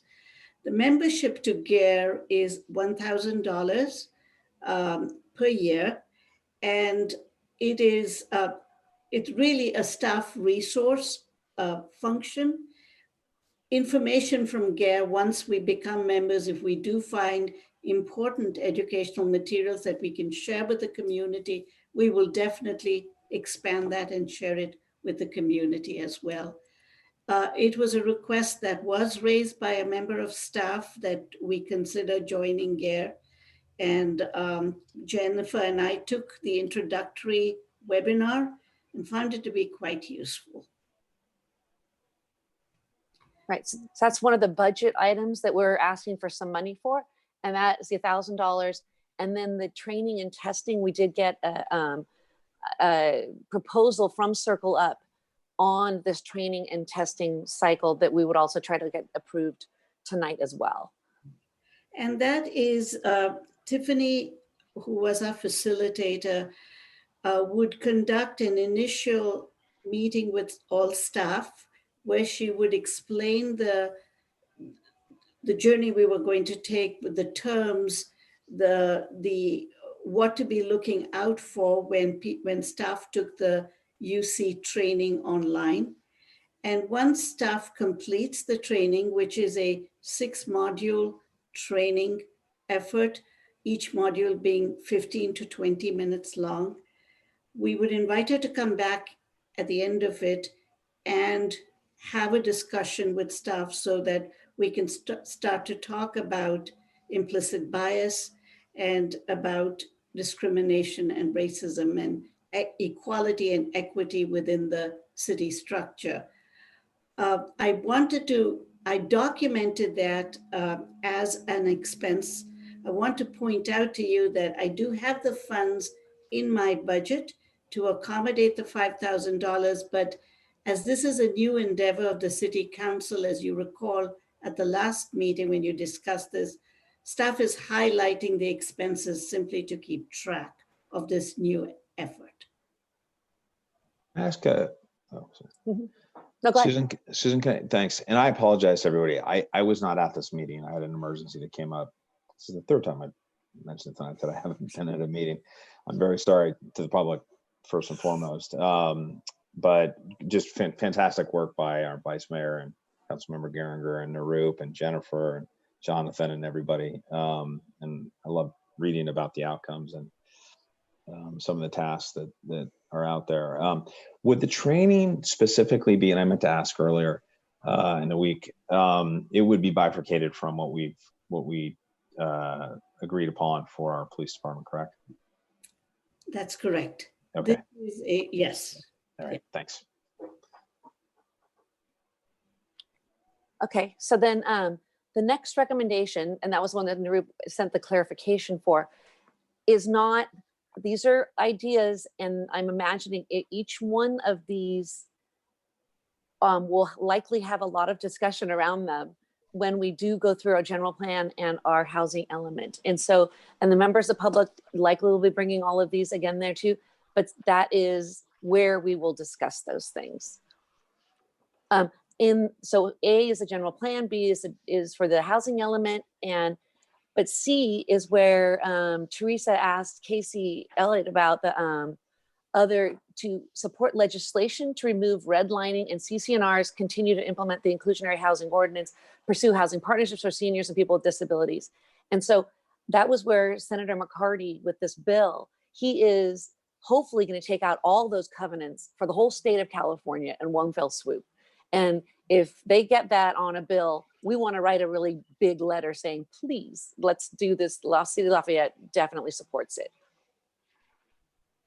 So that's all the housing element. The third is the community outreach. We did hear that we see its role of continuing conversation around diversity and inclusion.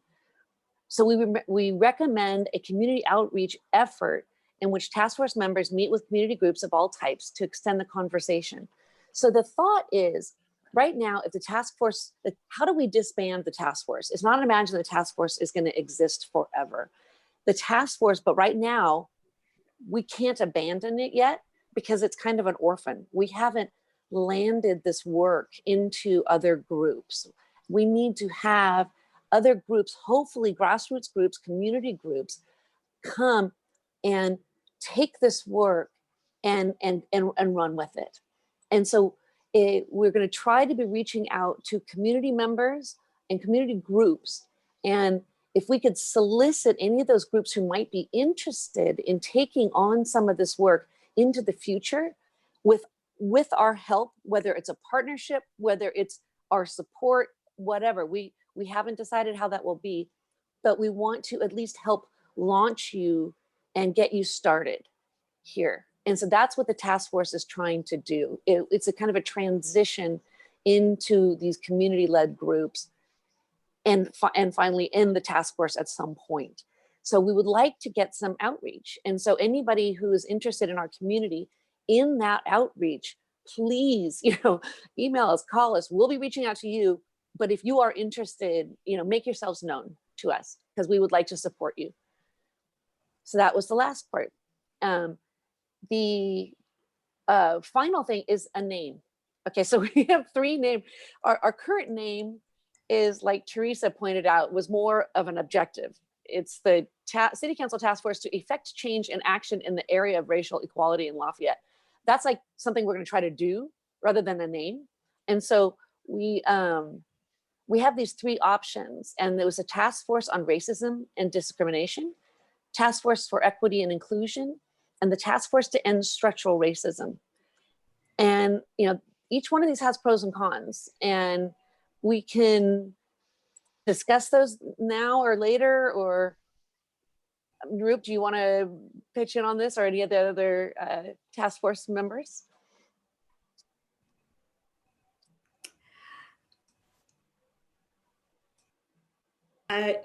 We discuss pros and cons. If the first one gets to the heart of the issue directly, the second is a little more optimistic. It really depends on the message that the council wants to send. And the third, I think, also addresses the issue that you're working on. I think as Vice Mayor Kendall said, the hope is one day to disband the task force and have or pass the torch on to a community group who will carry on this work. But until then, just talking about the task force with a very long name is quite difficult. And we would like to shorten the name, even if it is for a short-term task force. And, Teresa. And if I could just add, as part of the discussion that we had at the last, we actually had it at the first, I think the first meeting as well, and then sent folks back. Number 2, and I would almost equity and inclusion task force, because then it's the task force 4. I mean, kind of flip that. But part of the discussion around those choice of words was that it gets race, we started and race and racism and systemic racism and discrimination and any kind of othering or making people feel not included it seems to really be the goal of what we're trying to do. And so equity and inclusion, and I think some of the speakers at the first meeting touched on this as well, it gets to the point of what we're trying to do and does it in a more, as Nirup said, positive, but would also almost say inclusive and welcoming way. So the task force, or the equity and inclusion task force, is sort of where I'm leading the witnesses now, sort of where I've been leaning on that, but for those reasons. And so that I would just throw that out there as well. I'll throw out, and then I'll already hear, I know he's out there, but another resident, a resident in the community had suggested, and then listened to our discussion that night, but you know how we have Love Lafayette. They proposed Lafayette Loves. So we all love Lafayette, but Lafayette Loves and Task Force for Equity and Inclusion. And so not to go straight to branding, but I did like the sort of imagery or the messaging of that. And I can see Jonathan drawing up some graphic design already, but. And in addition, that why number 2, it doesn't just focus on race.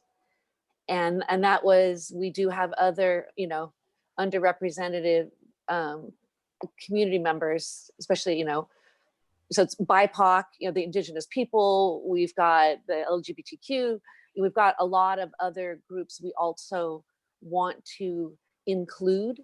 And so that's why it's not just racism. Racism is absolutely, a big piece of it, but it's not the only piece. So that was another thought about the inclusion. Yeah, and at the risk of leaving, leaving a person, a group, anybody out, the other discussion we had at the meeting was around religious, religious discrimination, abilities. So no intention to leave anybody out, but just to make sure that it was to cast kind of a more inclusive, broader. Okay. Right. Well, Yes. there's a lot of very good work. So let me just clarify, we have a revised recommendation along with the revised, yes, clarification on housing initiatives. So the revised recommendation on the back is what we're focusing on in terms of the recommendations for us to deal with tonight. Correct. Excellent. Okay. So any other comments before we go to public comment? I think if I could make one more comment, and thank you, Vice Mayor Kendall, you did an excellent job, Nirup and Jennifer and Tiffany, in capturing all of this. And I think just to add, I know that reading any of those words together about housing and changing zoning,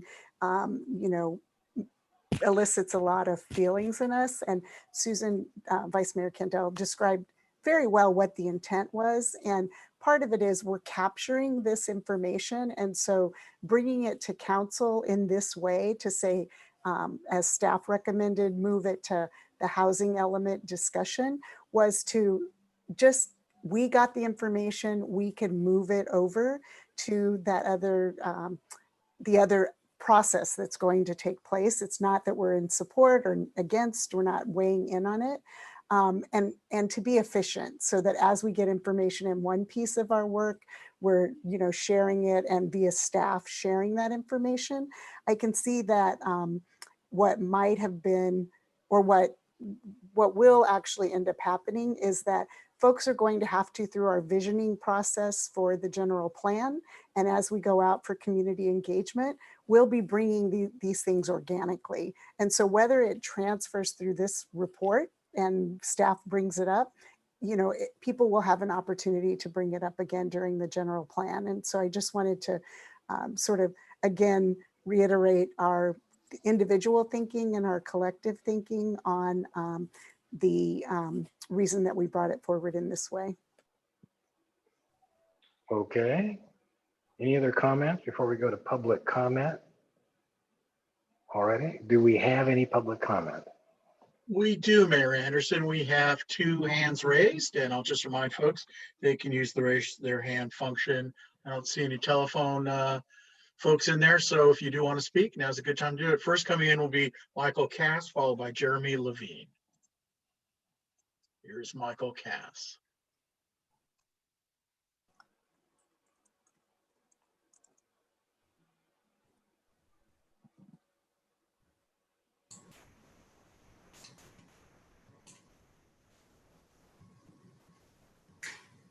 Good evening.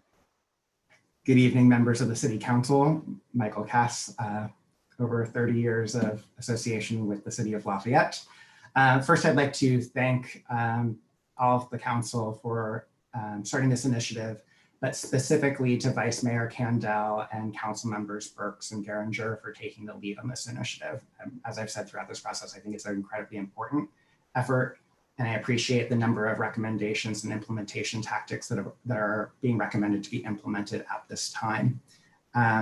Saying that, I do offer a differing opinion in regards to the housing items. I do strongly believe that housing is one of our greatest areas of inequity in the Lafayette community, and it relates to a lot of the other issues in terms of access to schools and a series of other issues. So while I can understand that many of those issues, it does make sense to incorporate as part of a long-term comprehensive discussion through the general plan update, I would strongly encourage the council to take on 1 or 2 housing policy efforts at this time, rather than waiting a minimum of 5 years before any change would actually be potentially enacted within that area. Specifically, the 2 that I think are more tangible and easier to accomplish relate to section 6-3712 of the Lafayette Municipal Code, which is the existing policy that allows a developer to provide affordable housing units off-site. In essence, segregation, redlining, discrimination, and racism are what that policy is. It's we don't want them here, we want them there policy. While I understand that there are some arguments that can be made, there's namely 2. One is the profitability for the developer for that particular project and making sure the project pencils. And secondly is the argument that that policy could result in more affordable housing units. However, if you look in Lafayette's past practice, that has actually not resulted in more affordable housing units. What it has resulted in existing, older, smaller housing stock that is affordable by design being designated as affordable units, but hasn't actually resulted in more affordable housing and diversifying our community. The second recommendation that I would encourage the City Council to look into at this time is looking into establishing a in lieu or an affordable housing fee that is created and paid for by large single family development. In essence, a large home over a certain size would pay an impact fee that would go into an affordable housing fund. Those funds could then be pooled with funding from the federal or state government, grant funding, as well as it being invested with private development to generate new affordable housing. In addition to providing new affordable housing, one of the benefits that that would create would be creating and preserving more local control, specifically in terms Time of is up. preserving local control. You've read my letter, and I would encourage you to be proactive rather than reactive and not delaying all housing issues for at least 5 years. Thank you.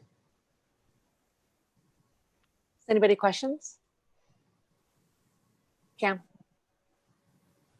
I would just make the comment that Michael Cass has not had many years of association with the city of Lafayette. He's had many years of leadership with the city of Lafayette, and he's provided some really great ideas and concepts to this particular task force,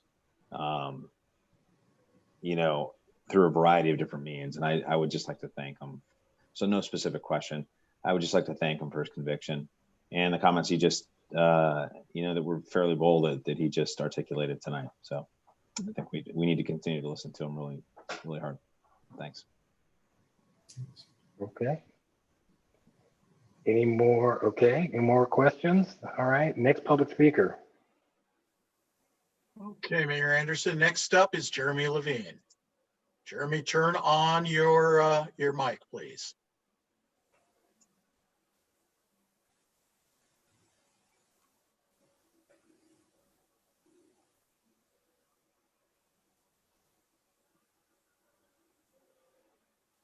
Okay, Jeremy, you're on.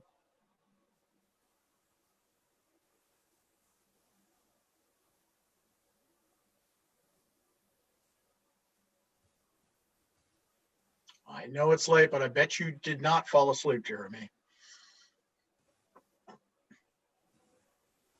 Well, Mayor Anderson, here he comes. It starts with the mic off. Nothing I can do about that. Good to see you all again. As you may be able to imagine, I like names that involve inclusion. So option 2 for the task force name sounds pretty good to me. To clarify, the things I'm about to say are as an individual, not a representative of Inclusive Lafayette, which as of now has no stance on the task force's recommendations. I'd like to emphasize 2 letters from the public comments that I particularly enjoyed. First, Michael Cass had some really wonderful suggestions, I thought, for ways that we could promote inclusive housing opportunities in a shorter timeline than what the general plan and housing element will provide. Michael said it really better than I possibly could, but it's maybe worth emphasizing that in the last meeting, Narup talked about the off-site housing and how sometimes that hasn't always resulted in segregation. And I think that's true. Sometimes it doesn't, but in the world of averages, it's pretty clear that it does in the history of Lafayette. And so I think it's worth doing away with that policy. It probably isn't a great incentive for developers to come here anyway. It might be a little bit. The second thing, the impact fee, for the affordable housing impact fee, Michael talks about this in his letter a bit, but that would only apply to new development. It's not going to be controversial for existing residents. It's like the next big mansion that somebody builds, they'll have to pay an impact fee. So it's not really a controversial policy in some respects. I mean, it would apply to a much lesser extent to ADUs and other kinds of development, but it seems pretty clear to me that this is something that future residents would buy into Lafayette fully aware that the policy would be in place and nobody currently here would have to pay anything. So it's pretty efficient. The other letter that I wanted to bring up was one from Kathy Torres. I don't know if that's how her name is pronounced, but that's what it looks like. I hope that the council, in revising the housing element and general plan, will maintain an open mind to all of the options. I think a lot of the comments I saw were saying, take certain ideas off the table. The biggest one was single family zoning and ending single family zoning. I'm not advocating for that. At this point in time, I can frankly say I don't think I would support that. But I do think that we should have all ideas on the table. An example of that is I think that rent control is something that at the last task force meeting I advocated against. We should still have it on the table. The city should consider it, the council should consider it. I happen to think that rent control is a bad idea because I haven't seen evidence that suggests that it leads to the long-term outcomes that are desired. If I did, I'd change my mind. And I think the city should do that exploration for rent control and everything else that is recommended. I really appreciate the members of the task force, the city staff, and the council listening to the community. As Vice Mayor Kandel said, the list was just what people had brought up, and it's really powerful to see that the council is just in this phase of listening, actually listening. And the people who are opposed to that, I don't know, maybe they're missing the point. Time is up. Thank you. Okay. Any questions for the speaker? Thanks, Mr. Levine. Any more public comment?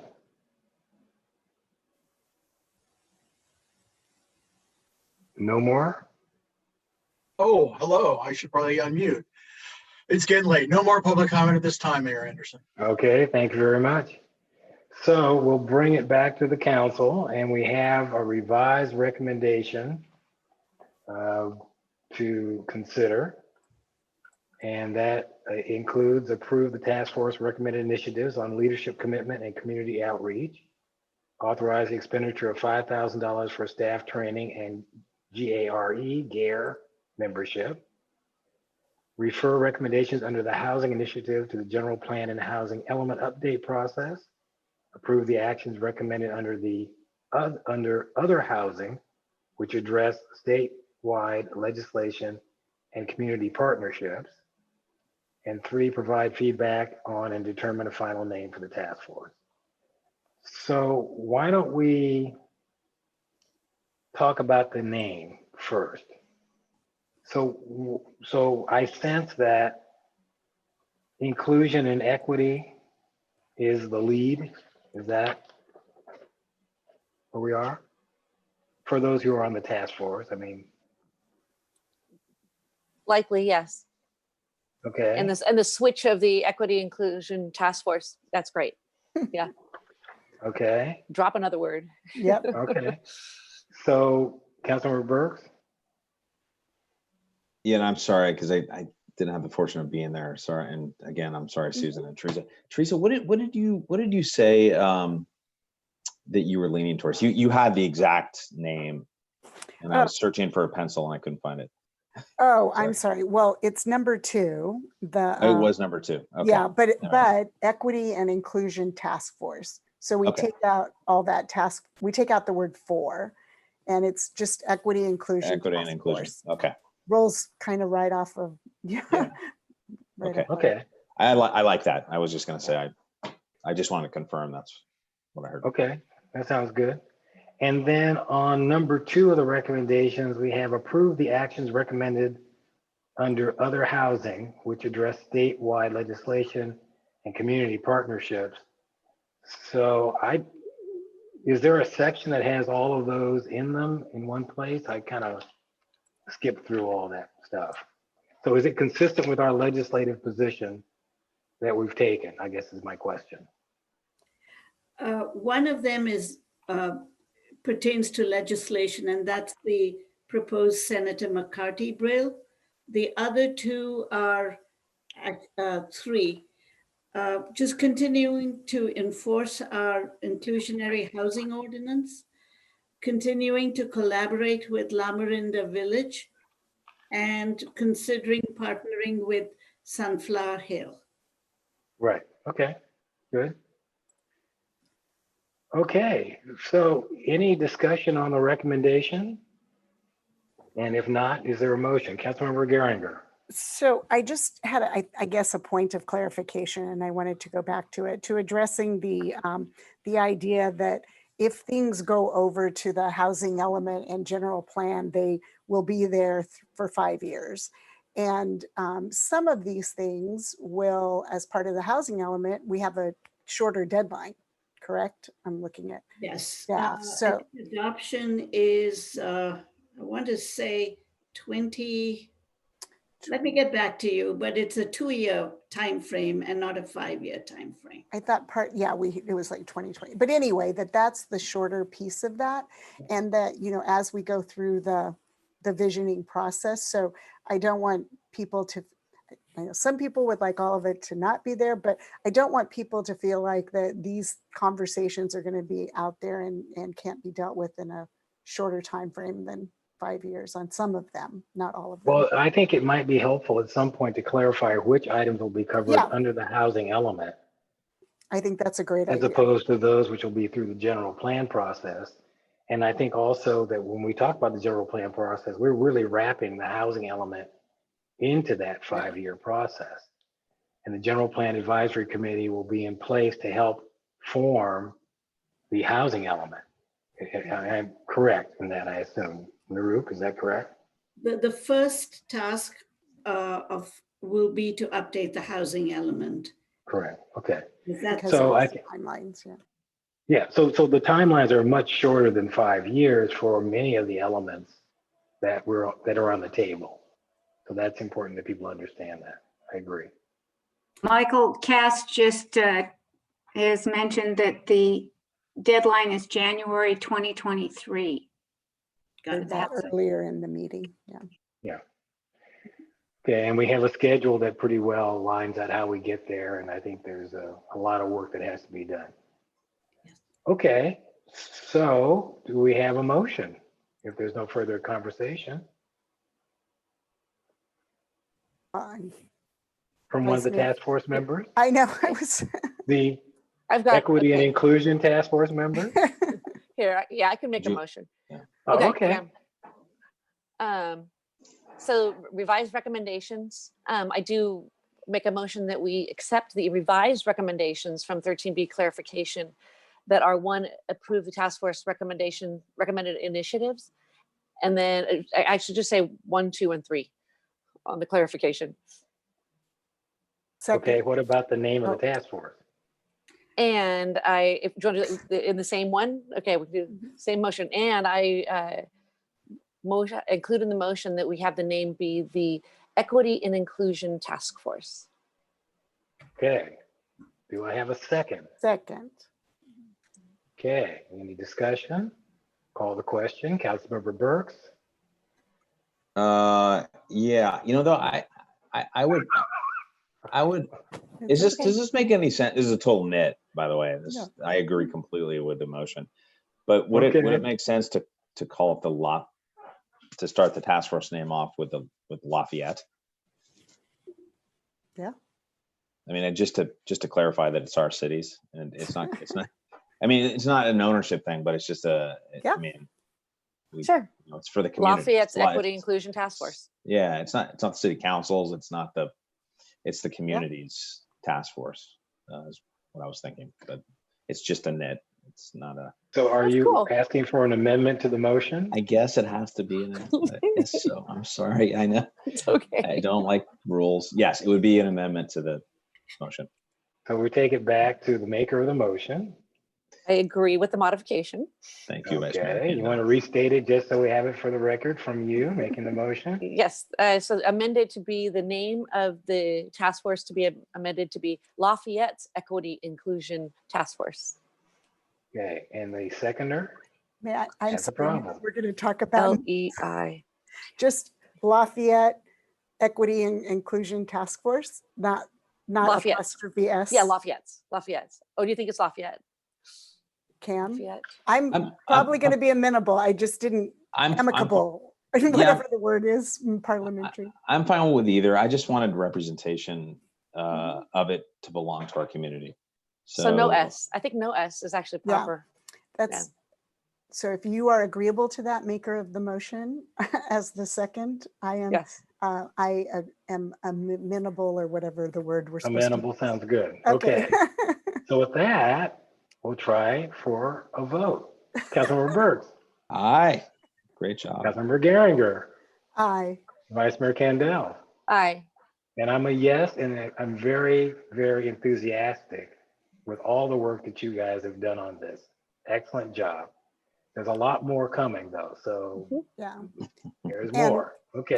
And just quickly, and thank you to the community for feeling safe and in a place where they could participate and provide all. But the I think input. that comes from leadership and setting the stage and setting the place, right? So you guys did that very well. So it's 4 yes, 1 absent, and the Lafayette Equity and Inclusion Task Force is in action. Okay, good. All right, well done. So with that, we'll move on to written communications. Annual conference resolution for consideration at League of California Cities 2020 annual conference. It's a rather interesting issue. Nirup, you want to talk about it, or do you want me? Oh, Nirup's sorry, like, yeah. Councilmember Geringer. Well, only because, so the reason that this item is coming, as you recall, you appointed me as the delegate to the League of California Cities, and this is the only resolution that has made it through the process. And what the resolution does, and I'll go back, but basically it is a resolution to make an amendment to, and I want to make sure I have the right section of the code. I was doing the summary version, but anyway, to change the Communications Decency Act of 1996, Section 230, to include a requirement that, and this is the shortened version, to include a requirement that would place liability on social media platforms when they are used by individuals and groups to basically promote or foster a crime. And so where this came out of, and there's a very long, the whole resolution is in there, and I encourage folks, I'm sure you all already read it, but where it came out of was in a number of cities, Lawndale in Southern California, and a couple of other cities where people who were intent on looting used Facebook and Twitter to call people, and they had hashtags loot El Cerrito, not El Cerrito, Cerritos, loot Lawndale. Here in the Bay Area, Walnut Creek was a trending hashtag for a little while on some of the platforms. Apparently, some of the Twitter, some of the social media platforms took that language down, and other ones didn't. And so Lawndale and Facebook, for example, Lawndale, I believe it was out of Lawndale, not Cerritos, but both of them experienced, thousands of dollars of both damage and also response. And so in terms of their staffing and their police response to make sure that the least amount of damage happened, they were out this money to protect their communities. And so they've put forward this resolution. Walnut Creek tonight is considering actually signing on to it as one of the cities that will bring it to the League of California Cities annual conference. The next step for this will be, it will be heard in 2 different policy committees on September 30th. So before the conference actually starts, those conference policy committees can make amendments or changes to that. It will then go to the General Resolutions Committee on October 8th. And then they can also make amendments to that. And then the General Assembly on October 9th. And so the staff report, it was in our packet and was, I think, pretty thoroughly written, addressed all of the, well, I believe most of the issues around First Amendment rights, around can you really hold the social media platforms liable for the actions? And there's strong case and reasoning in there that yes, you could. I am basically asking for council colleagues' input on your reactions to this, questions that you might have that can be brought forward, and direction on how we would either support this or, as I said, ask for amendments or changes or not support. Okay. So any thoughts? So it was, and I apologize, it was the Okay. Cerritos was the initial one who brought it, and then Lakewood. So I had them flipped. Okay. So the concept's interesting, and the key is that we're making the actual social media platforms responsible for monitoring and taking down these potential statements. So that's interesting way of approaching it. Vice Mayor Kandel. No, I get that, and I understand the why and the reasons to try to do this. I did kind of pass this by a couple of, lawyer friends, and it the questions that they had were, first off, we may not be able to do this. Like we may not be constitutionally allowed to do this. That was one question they had. But the other one was, it seemed if the end is to get law enforcement, get these things taken down, I mean, that's what you want. You want to have this kind of activity discouraged. And trusting them is, the online platforms is a tough thing, a tough reach for many of us. And so it did seem like there should be provisions in here that said, basically it comes to our attention, that's a hashtag Loot Walnut Creek, right? It should be law enforcement should be able to go to the social media people right then and say, take it down, right? There should be some way for proactively the cities, the law enforcement in the cities should be a player here too. And they should have to respond. And that was an addition that somebody mentioned, and I go, yeah, you're right. I don't think this addresses that. We're just kind of trusting them to do the right thing. It's like, oh no, we should force them to do the right thing when law enforcement tells them to do the right thing as well. I thought. So it's almost like a secondary backup, because the assumption is that they're monitoring everything and they're going to not let it happen. So if it gets through, right, then there should be kind of a secondary mechanism in place. Thought. Makes sense. Councilmember Burr, what do you think? I don't have a strong opinion on it. I'm okay with it. Thanks. Okay. And then Mayor, if I could read I should have started rather than from my other notes, that, basically the summary is that the resolution states that the League of California Cities should urge Congress to amend Section 230 of the Federal Communications Decency Act to limit the immunity provided to online platforms where their forums enable criminal activity to be promoted. And, so that it would incentivize, social media companies to establish and implement programs for identifying and removing the content that specifically solicits criminal activity.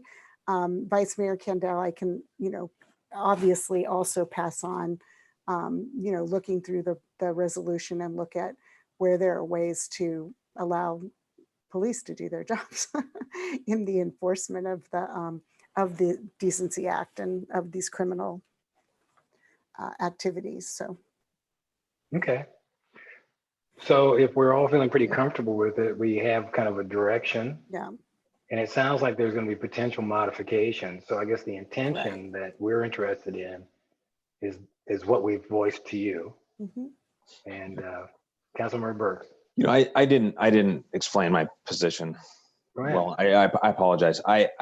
The reason I don't have strong feelings on it, Teresa, isn't because I don't support it. I support it because it's in line of what we already support from a policy position and a law and order position, and right. And it just reinforces our principles behind those things that are very, very important, I believe, to our community. So I'm sorry, I just wanted to collect my brain thoughts there, Mr. Mayor and Teresa. Okay, not a problem. It's getting late. Okay, so we have given you direction. Councilmember Geringer. So I think there's going to have to be, as I say, you have to keep an eye on things as they develop and kind of take the position based on modifications that fits. But I think we see support for what they're proposing. Right. And if others, Vice Mayor Kandel, I know you said you had it out, but if other things come forward, there will be an opportunity. But basically, I'm going in with that we as a city support this resolution. Yep. Okay, we're good. We'll move on to a letter from Mary Lou Till, President of the Lafayette Rotary Club. requesting the She's use of joining the Lafayette. meeting. Yeah, she's joining the meeting now. Oh, okay, well then we'll just let her make her presentation. This. Okay. Oh, I don't know how to turn on me. Well, we've got your voice. Okay. There you go. Oh my gosh. Okay. So good evening, Mayor Anderson and Vice Mayor Kendall and honored council members Teresa Geringer and Cam Burks. The last time I appeared before the council was approximately 2.5 years ago on behalf of the Rotary Club of Lafayette to present the idea of having a gala to benefit young girls who had been rescued from sex trafficking.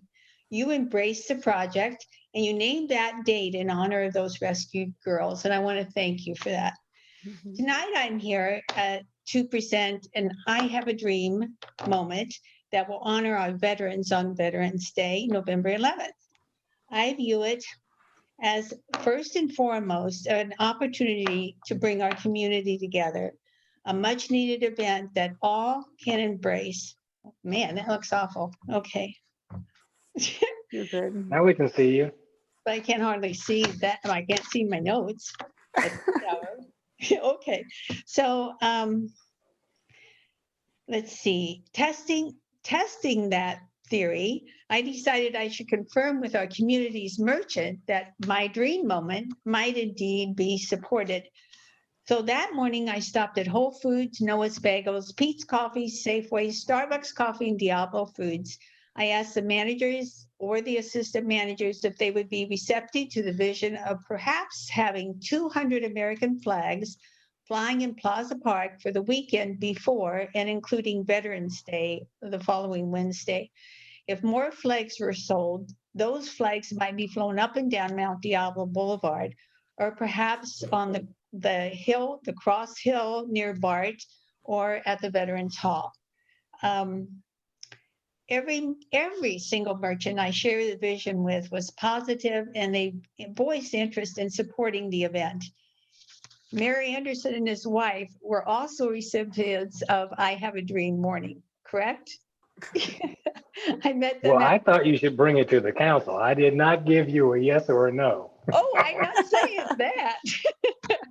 Okay, the vision is that flags be sold by not only Rotarians, but include the school children of Lafayette, providing them a learning opportunity on the meaning of what Veterans Day is all about. The Boy Scouts, Girl Scouts, churches, and any other such organizations might sell flags also and be included. Why did I choose Veterans Day? First, to honor our veterans. Their motivation, their patriotism is, without question. These were remarkable individuals. Second, to bring the community together again, which I've heard many times tonight. Our American flag endures. The stars and the stripes. A flag speaks to the personhood of the one who flies it, a pride. An American flag transcends any given political season. An American flag transcends party preference. Democrats, Republicans, Independents, all fly the American flag. Our American is open to all as long as they're willing to honor its statutes. The Rotary Club of Lafayette, let's see, honoring the flag will perhaps extend years into the future, perhaps on Memorial Day and the 4th of July. And the flag display will become part of what makes Lafayette the welcoming, warm, and special community it is. It will be presented in, hopefully, cooperation with the city of Lafayette. We all look forward to working together in our community on this worthwhile projects, and we hope that you agree. Okay. 3 minutes? I think you did just fine. All right. So are there any questions for Ms. Till? Okay, now I know the city attorney has looked at the issue and has opined. So I do have one question before the city attorney. Sorry, Mala. So in reading it, part of it was that the real original request is in the Plaza Park, but it looks like that we're also really being asked to potentially along the median.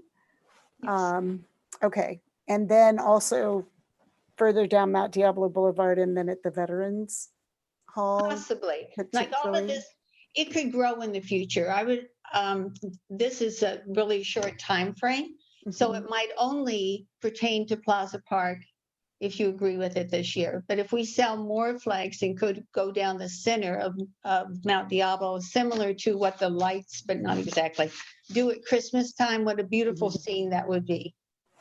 Okay, thanks, Mary Lou. Thanks. You're welcome.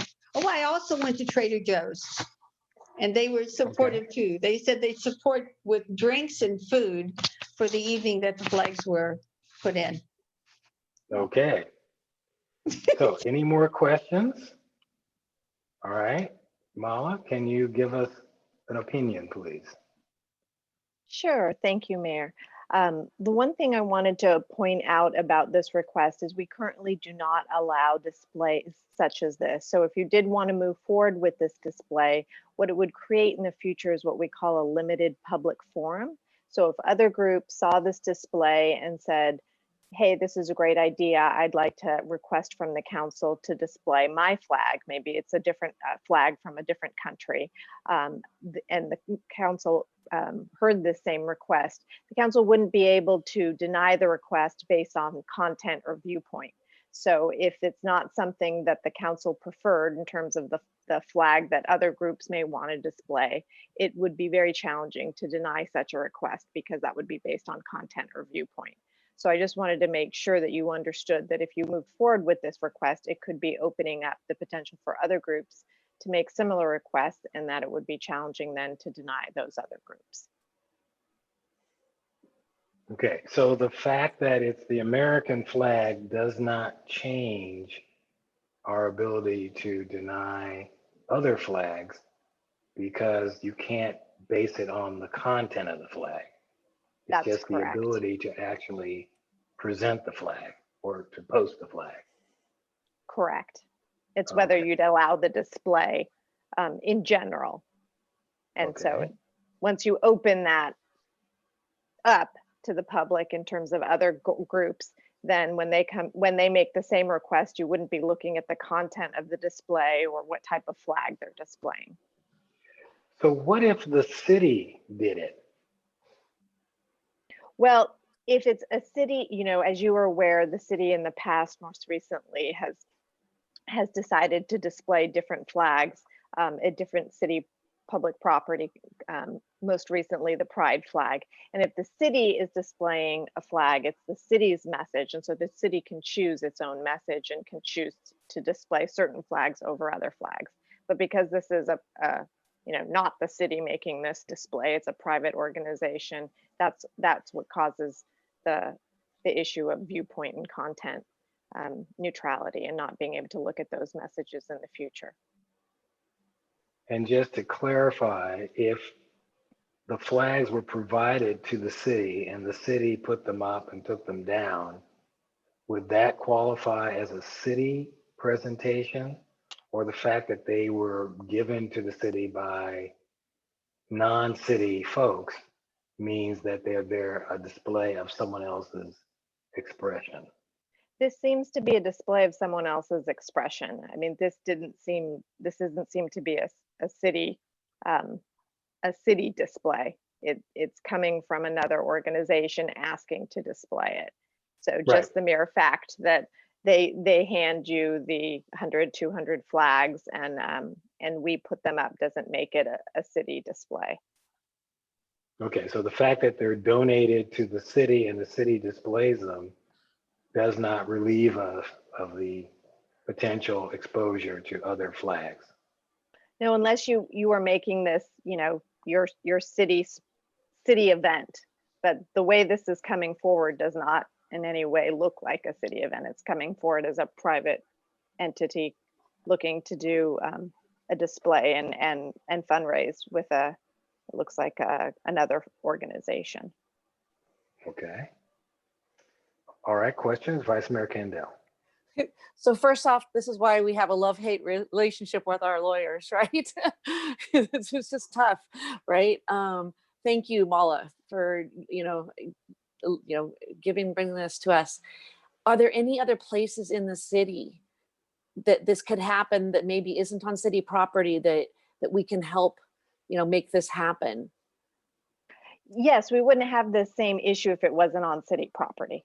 So Okay. I haven't looked into, if maybe the Veterans Building or other sites might be available or appropriate. And I also haven't looked into, how and if that complies with our sign ordinance, but typically those type of issues are really are only complaint driven, but we wouldn't have this issue if it was on private property about, approvals and whatnot. Okay, so any further questions of the city attorney? All righty.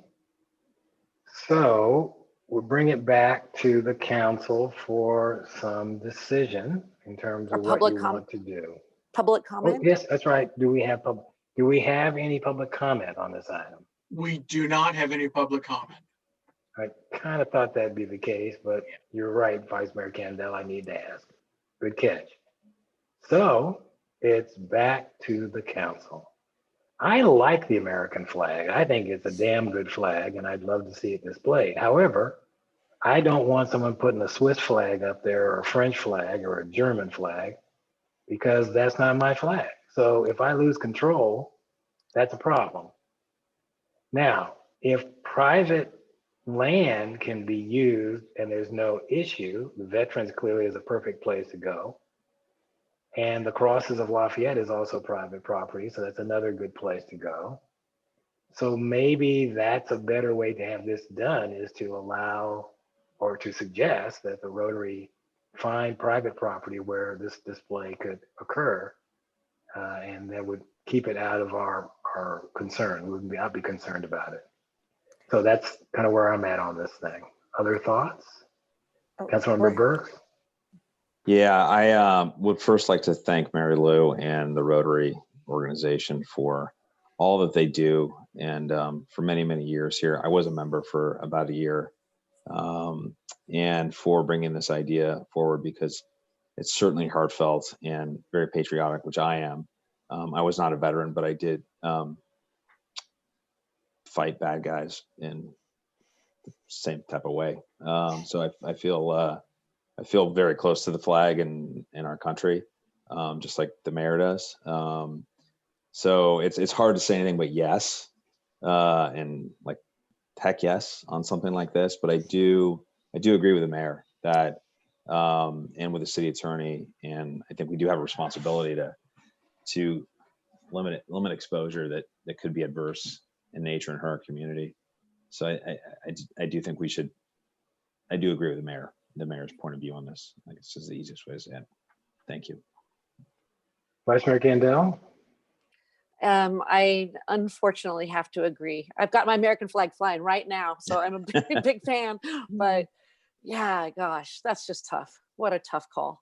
And let's make sure to tell Rotary we support this. In our denial, we 100% support this, and please make it happen. So yeah, thank you. I agree with that. Okay. Councilmember Geringer. I agree as well. And I was going to point out the flag right behind Cam's shoulder, but he realized it right there. And yeah, I mean, obviously, also a big fan, and watching the video that Mary Lou had sent to us of, all the flags flying in various places, and some of them I didn't look like they were necessarily city property, but it was very moving. There's no doubt about it. But in terms of and the mayor, I'm not sure I would have necessarily thought of the Swiss flag, but it's very diplomatic of you in terms of a flag to give as an example. And I too believe that, unfortunately, this is the decision that we would have to take so we don't lose control over other displays. I did have one question, and I had written down some other sites, the Veterans Hall, the other spots, but Mala, what would we have to do if, you know, Mary Lou goes and one of us personally recommends a, you know, private property about the sign ordinance? And so do we run the same risk of, you know, if we don't enforce here, then, you know, how do we, like the crosses are grandfathered in, but I'm not sure that that's, anyway, I just want to know what might come next once we say, yeah, it would be great on some other property. I haven't looked at the sign ordinance to confirm whether this would comply, but you know, worst case scenario, let's say, I mean, I know flags are permitted. I just don't know if the number of flags that are listed here are exempt. I think there may be a numerical amount, but if worst case scenario, there is some restriction. In general, we don't do code enforcement, and Roop can correct me if I'm wrong, unless we receive a complaint. And even then, I think, you know, we have to, given the pandemic and given limited resources, we always kind of really look at time and value before we go out and handle these various complaints. So I don't know that this would be the first issue that the city would jump on, just in general. And I know separately, to deal with pandemic issues, you've suspended parts of your sign ordinance to allow people to have, I think, A-frame signs. This is a little different, but again, I think the first point is, even in a worst case scenario where the number of flags wouldn't be permitted without some sort of permit, or just wouldn't be permitted at all, it'd have to come with someone complaining about it and wanting it removed, and then, you know, presuming our officer had the time, that would be the next step for an investigation. So I don't know that I would see that happening, given the situation of the pandemic. Thank you. And so I guess the other piece is, yes, it's a very hard decision to make, and in our roles as individuals in the community and in the country, and then also as our roles of, you know, protecting the city. But I do want to I want to thank Mary Lou, and I want to encourage her to keep having, I don't remember how she worded it, but keep having a dream and keep having these ideas come up, because, you know, they're great ideas. It's just the implementation that we need to work through. And I just had a little remembrance of a place. I can't remember what town it is I've gone through, but all the storefronts have a flag holder on them. That's private property. And on 4th of July and other occasions, all the storefronts, the owners of the stores, put the American flag out, and that lines the whole street. To me, it sounds like that would be consistent with our concern about public versus private. It would be private. Everyone could get their little flag holder up there, and on the day they put their flag out, leave it out as long as they like, and the lining of the street could actually occur. It would be at the storefront, leaning in toward the street. But that could be quite dramatic, and that would be a great effort, a campaign to get those owners to actually participate. So maybe that's the next route to take this thing. So that's just a thought. Okay. Yes, City Manager Srivatsa, you have something? Okay. All right, so with that, that's an idea for how that can proceed, but we cannot do it at Plaza Park or on private property. So that's our decision. With that, we go to adjournment, and I'd like to adjourn tonight in memory of Chuck DeLue, who was a longtime transportation and traffic engineer who advised us on a lot of projects in Lafayette. And I know that, you know, he's part of the flow out there on the streets, and he had a lot to do with everything that's happened on all of our streets. So a great man. It's too bad that he's no longer with us. So in memory of Chuck DeLue, we are adjourned, and our next meeting is tentatively set for the 30th, but that will be confirmed by the city clerk, and a posting will be occurring at the proper time. So thank you all for tonight. Great meeting. Thank you. Good Good night. night. Good night. Thanks, Jeff. Good night, Jeff. Thank you.